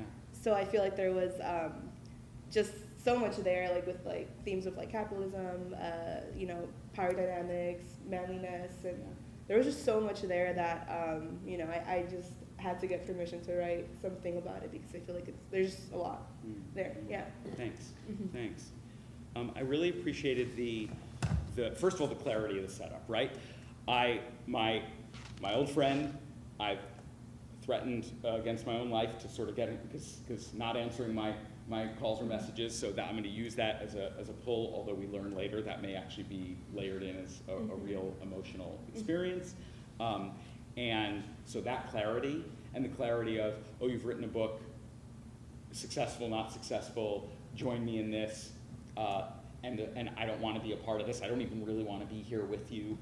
That clarity of conflict and setup that then allows things to play out, all those themes you just talked about, to be present in that interaction of what's important to people, how they want to interact in society, where they see that they may have a way to something else and where they don't see it. I thought you kind of, in about 15 minutes, managed to really give us all of that in a pretty clear way. So nicely done. Thank you. And right, I understood that setup. Yes. There was, yeah. And so the other thing that I thought was really interesting was you played the trick of who we think is the protagonist and then who's actually the protagonist, right? So if I'm correct, it's Henry who comes back. We think Henry's the protagonist, the person coming back and being confronted. But we learn about halfway through that Joel is the protagonist, at least for me, because Joel's the one who goes on the journey of revelation and reveal, right? Joel is the one who at the end says, here's how I was hurt, here's what's going on, here's what I'm worried about. And while they both have a journey, that journey is much bigger and much more clear. Also, Joel has the big monologue, right? Yeah. And that's usually a hint of who you're protagonist. Not always. So I appreciated that flip of expectation. I thought was clever and well done and clear, and so good work. Thank you. I think my big question note was, that's a large journey, which I appreciate. Because that's a large journey, there was something key in the middle that I was like, I wonder if this is the play at this length. Like, that journey is a really big journey. There was something in the middle about, I'm just gonna look at my notes here, about You Stole My Story. And that gets kind of, that is one of many parts of the discussion. But when it was said, I was like, there's something in here about that being the central conflict, even if it's not the central story of the play, right? Because if the story of the play is the journey of that character. But there's something about who gets to own whose experience. You've also set us up. The givens of the play are somebody who's written a book, coming home. The book we've come to learn is about this life and these experiences. And that becomes a step along the journey instead of like the central thing. And especially when you've got a character who's like, I don't feel seen, I don't feel safe, and meanwhile somebody else is telling this story. The very person I thought was my closest ally, there's something there that I felt like, oh, you could write a 10-minute play that just centers there, and the richness, you would still be able to accomplish a lot of what else, but I think that the very key to the play is right there in the center, and I get curious about that. I do a little deeper investigation of that, because it stood out to me as key to all the themes you just said, but also makes the conflict between the two characters even more clear. Does that make sense? Yeah, like the betrayal aspect Exactly. of it. Okay. Exactly. Because right now the betrayal is sort of like global. Yeah. You left, you're not here with me. But actually, like, also because you're dealing with a character who, again, feels not seen, not safe, not taken care of, abandoned, all of these things. You wrote a book. It got published. You're making your way around, and it's my story. That is so closely aligned with where you get to at the end that I think it just passes too quickly. Gotcha. Yeah, yeah. Because my ears perked up, and I was like, oh. So possible writing exercises. What if you said, I could keep everything else. Maybe this is a longer play. But what happens if I write 10 minutes that centralizes around that? What do I learn? What do I learn about that central conflict? What would these characters say about that? Right now you have the 1-minute version in the middle. What if it was longer? Yeah? Yeah. Okay, good. Questions? Maybe like any advice on how to write something that's based on someone's real life? Do you mean somebody like one knows, or just in the world at large? Because those are slightly different questions. I guess like in the situation that I'm writing it about someone who like I know who like wrote this book, and like how would you I guess like advice? So what I would say is that where I would begin is by asking what is central to you about the story, not the plot of it, but the story. Meaning not the details of their life, but the underneath of why I want to tell it. And then ask, is this the plot? Is this the story I need to tell to accomplish that why? Because if it's somebody else's story, I have to own the fact that it's their story and permissions and questions of that. But if you can identify the why, then you can make a decision of, is this actually the plot I need to tell, or is there another plot that could also accomplish that why in the same way? Right? Yeah. So if you're thinking of somebody's story, first get curious about what's underneath. Then you might honestly want to talk to them. And if they're not open to it, then you think about how you take the core of what happened and then invent a story. It isn't their name, it's not their experience, right? Because there's questions about that. But I always go to start with the why. What themes, what are you trying to explore, and then ask, is this the right tale to do it with? Yeah? Yeah. Okay, good. Good Thank work. you. Yeah, my pleasure. I also want to say, like, I don't know. You know, and no, seriously, like every situation is different with every person. So I'm giving you sort of core dramaturgical questions, but somebody else will sit here and say to you, just go talk to them. They'll love to tell you how to tell. Like, I honestly don't know, so all I can say is ask the deep question, and then everything else will play out. Like, you know, so just to be really honest and humble with you, like, I don't know, it's different every time. So we have two more friends. Warehousing, Emma Howard, come on. I'm okay. Good. Good. I know. Such a fraught question. How are you? No, so yes. Yeah. Thank you. And again, congrats to the director and team. Thank you for your good work. Tell us a little bit. Okay, I'll try to tell you a little bit, and not like 2 hours of my personal philosophy about everything. Yeah. So I have written a lot about sexual violence. Most of it has been from my experience as a survivor of it. I spent 2 years working for this nonprofit that was like sort of a quality control thing for public psychiatric hospitals. And one of the units that we visited was for boys who had committed sexually violent crimes. Couldn't be tried as adults, but yeah, just boys. And when I first started this job, I was like, that's the one place that I think I can't go, because this is like a morally repugnant thing. These are bad people. I don't want to have anything to do with them. And then once I started actually talking to these people, I just saw them as children.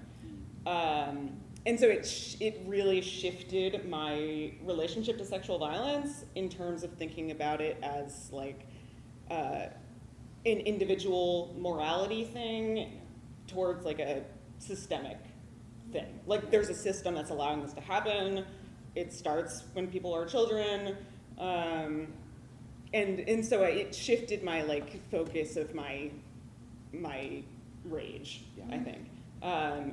And so like, and then a lot of the boys that I talked to, their stories just stuck with me. And that's kind of the genesis of it, I think. Thank you. That's really helpful. I appreciate it. So I think what really resonated here was the sort of sticky complexity of what you just shared. And it's in the play, right? It's clearly in the play.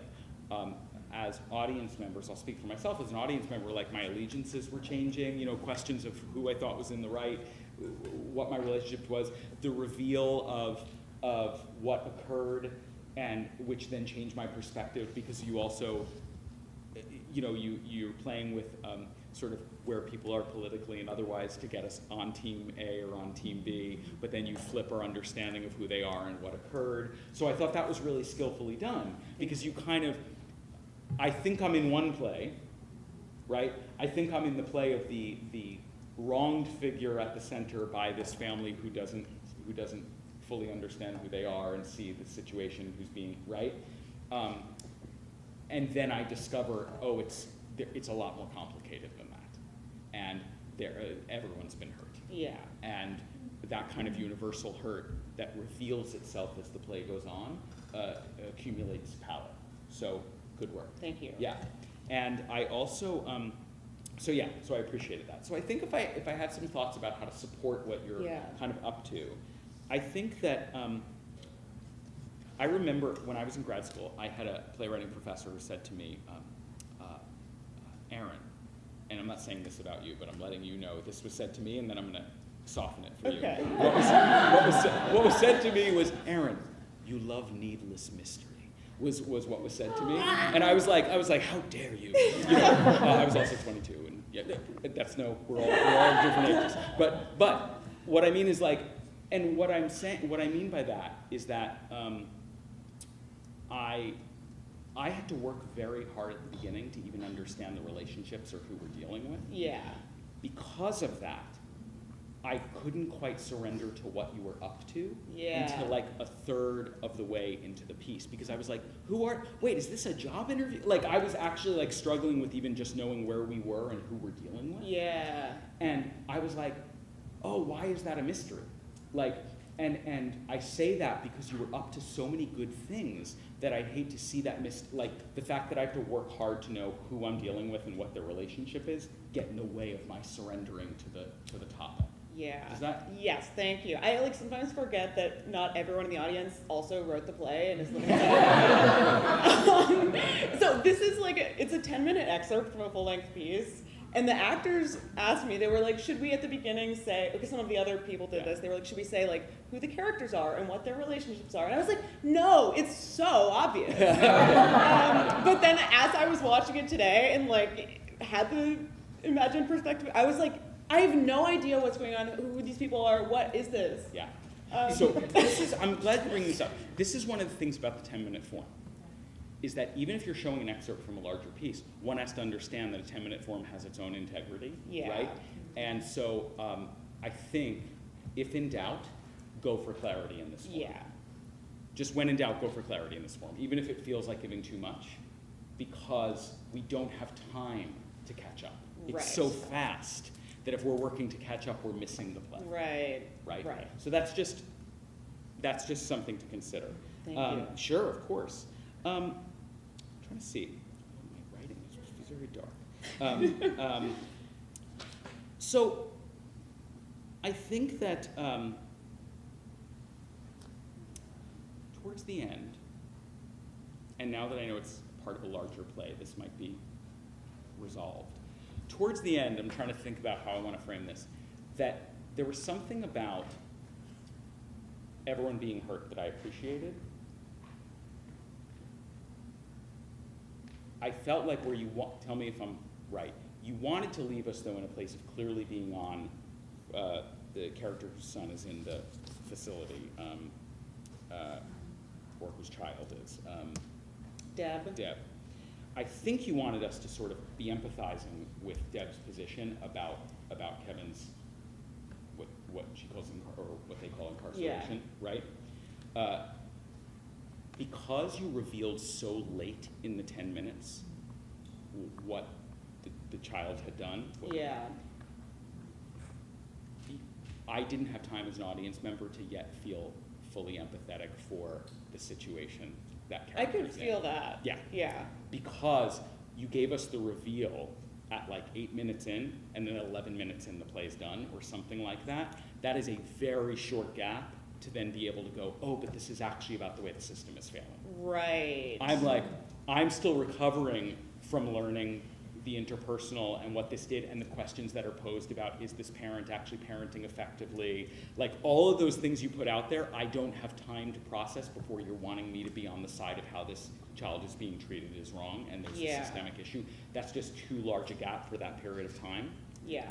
So I'm glad it's part of a longer play. Yes. And just consider that in the form of like, how much distance do we need in order to be able to process before we can accept a new provocation? Right. Because I think if I were to do this again, I would just be like, this is a story that I don't think can be told in 10 minutes. Yeah. I don't know how to write a 10-minute play. Yeah. Yeah. That's okay. Okay. I mean, look, I don't write 10-minute plays because I don't know Okay. what I do. No, I'm kidding. No, I mean, in all seriousness, that I actually did write a fair amount of 10-minute plays in my day. But what I mean is that where it's good practice is asking what can this distance hold, and being patient with letting it be unresolved. Yeah. Like, if you're thinking about it as an excerpt, then don't take us to the conclusion. Right. Then don't. Then go, you're getting an excerpt. Right. That's what you got. Because if you take us to the conclusion and we feel like we haven't earned that place, we're gonna sort of emotionally rebel a little bit. Right, We're that's not so ready for it. true. So let it be unresolved. Yeah. Because I was like, I want to give them like the juiciest part, but that makes so much sense. Yeah. Yeah. Good work. Thank you. Thank you. Thank you.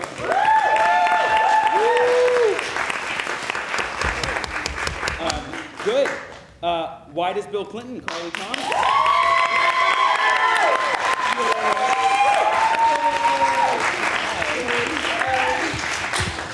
You get to be in this chair. How exciting. Good work. Thank you. And thanks again to the team, and for closing us out on such a strong note. Really appreciate it. Talk to us a little bit. Yeah. Yeah. So a couple of years ago, I discovered Bill Clinton has a podcast, though. No idea. Oh, right? And I think I was so struck by podcasts being a mainstream kind of media way after the Clinton presidency, that my visceral reaction was, ew, what are you doing here? I don't want to hear from you about what's happening in the world right now. And I shared that anecdote with a whole bunch of folks in my life, and more often than not, the response I got was, but he's so smart, but he's so smart, but he's so smart, but he's so smart. And at first I thought it was funny. So when I had this idea for a play, I was like, haha, comedy. And then the more people who told me, who reminded me that I guess I needed reminding that he's smart, I found myself getting mad. Sure. And then I realized it's funny until I can't laugh about it anymore. Because I know lots of smart people who also don't assault people. Thank you. I really appreciated and resonated with the sort of way in which you landed us in the play and then took us on the journey, right? You landed us in this kind of heightened, we're sort of both laughing with and at these hosts, right? Because we're sort of appreciating what they're up to, but you're also they're giving us a heightened thing around it. Also that they keep teasing that Monica's going to show up, but like I'm like, is she? Right? But like that was also partly a choice to like have them kind of keep talking about themselves, their work, and in order to then, right? And then to have the reveal of, is it Derek? Dylan. Yeah, Dylan. I knew it was a D name. That Dylan shows up, right? I really thought that was nicely done. And I also thought that because you were layering in all of this when we get to the sort of monologue at the end, that I said this to somebody else, like there's an accumulation of power because we've sort of been laughing, we've been thinking about it, and then the reveal of this is why. It may seem light, it may seem this, but this is actually what's going on, and it's both systemic and personal, right? Yeah. And if it's only one or the other, it doesn't have the same power. But the fact that it's so personal then lets us hear the systemic issues. And that's also just like Playwriting 101, the specific is the universal, but if you try to go just from the universal, it's really hard. As it were, if you let us live in a specific place, we can hear all the issues. So I thought that was clear, that you allow this to be that person's story, that person not just being a container for the story, but it was also her story, right? So I thought that was nicely done. Yeah. I think what my, I want to talk about satire for a moment. Sure. What, if I were to say to you, because I felt in this there was sort of a pulsing tone of satirization, right? You were satirizing. What do you think you were, like, what do you think you were satirizing? Oh, what a great question. I think at first I had a lot of fun. That may not be what I'm satirizing, but I had a lot of fun satirizing podcast culture in general.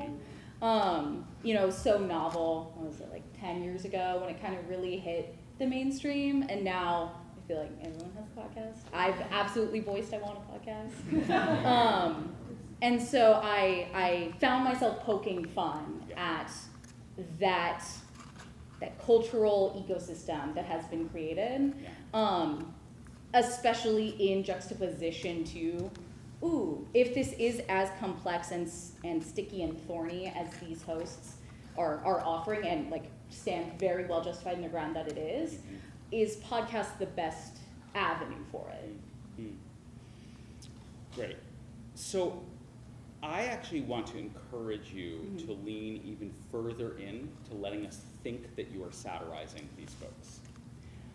Because it was there, and then I wasn't sure if that's what you were up to. And then I knew it's not what you were up to, right, at the end. I actually think the play is even more effective if we think you're fully satirizing them. And then the reveal is like, no, here's what's actually going on. Yeah. Because, I'll tell you why, where I craved that argument more effectively was you almost went there with Dylan, which is Dylan sort of calls out like it's reads Monica's letter and is kind of says the thing that you said just drives you nuts, right? Right? Oh, he's this, but he's also brilliant. I mean, I'm paraphrasing. But I could feel that that the author of the play was not in agreement with that perspective. I knew it already because it was sort of short-shrifted, it was quick. I think we have to think the play's in agreement with that perspective. I think that Dylan needs to say that, and we have to go like, that is a great and smart argument. Wow. Because otherwise, the tension drops out. Yeah. Right? Because we're like, okay, we already know Dylan, Monica is kind of is being satirized. Right. So the satire has moved completely away from the podcast folks. Totally. And so then when the emotional reveal comes at the end, we're already on their side. Yeah. And instead, if the play actually gives that the weight of like, this is an argument that makes sense, it's an argument that is persuasive, which means it may need more room in the play, and that they are sort of blindsided. And they're not blindsided because it happened, they're blindsided because there are smart points being made. Yeah, totally. Which means the thing that drives you nuts, you have to give its full measure and weight in order to then undercut it. Yeah, totally. Right? Yeah. Because we can feel you not wanting to give it its full measure and weight. And therefore, then the punch at the end is just a little bit softer than it might be. That's great, yeah. Yeah? Yeah, for sure. Okay. Any questions? Yeah. Did you think Monica was coming? I kind of did. Yeah. I did. I thought Monica was coming, so good. So I was a little, I shared in the disappointment of like, oh, it's not Monica. I thought Monica was coming, but I also have to say as an audience member, I was glad Monica didn't come. Yeah. Because I was afraid that the play was going to satirize Monica. And I'm glad it didn't. Yeah. And I think it will feel even less like it satirizes Monica if you give that argument the full weight. Absolutely. Because it was a fine line. Yeah. And you didn't fall off that line. Right. But I think you're in even better territory if you like give the Monica voice, which is being filtered through somebody, a even more weight, then you don't even fall into a question of that. Awesome. But yes, I thought she was coming. Thank you so You're much. welcome. Yeah. Good work. Thank you. Yeah. So before I turn it back over to Erith just to close us out, a couple things. One is I want to say thank you to the writers and to everyone involved, especially the writers for, again, your generosity. It can be a little scary to get up here, even though I try to be very nice.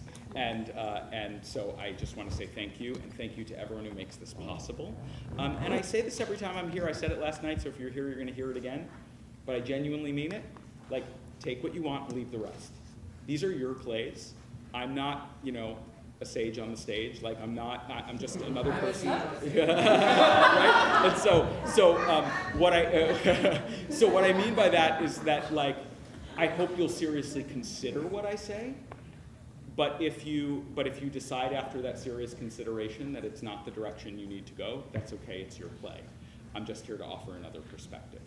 So thank you for all the good work. I'm going to turn it back over to Erith.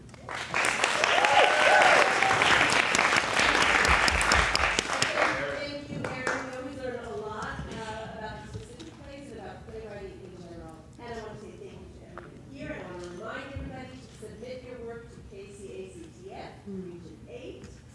And every year, it's just, I appreciate the collaborative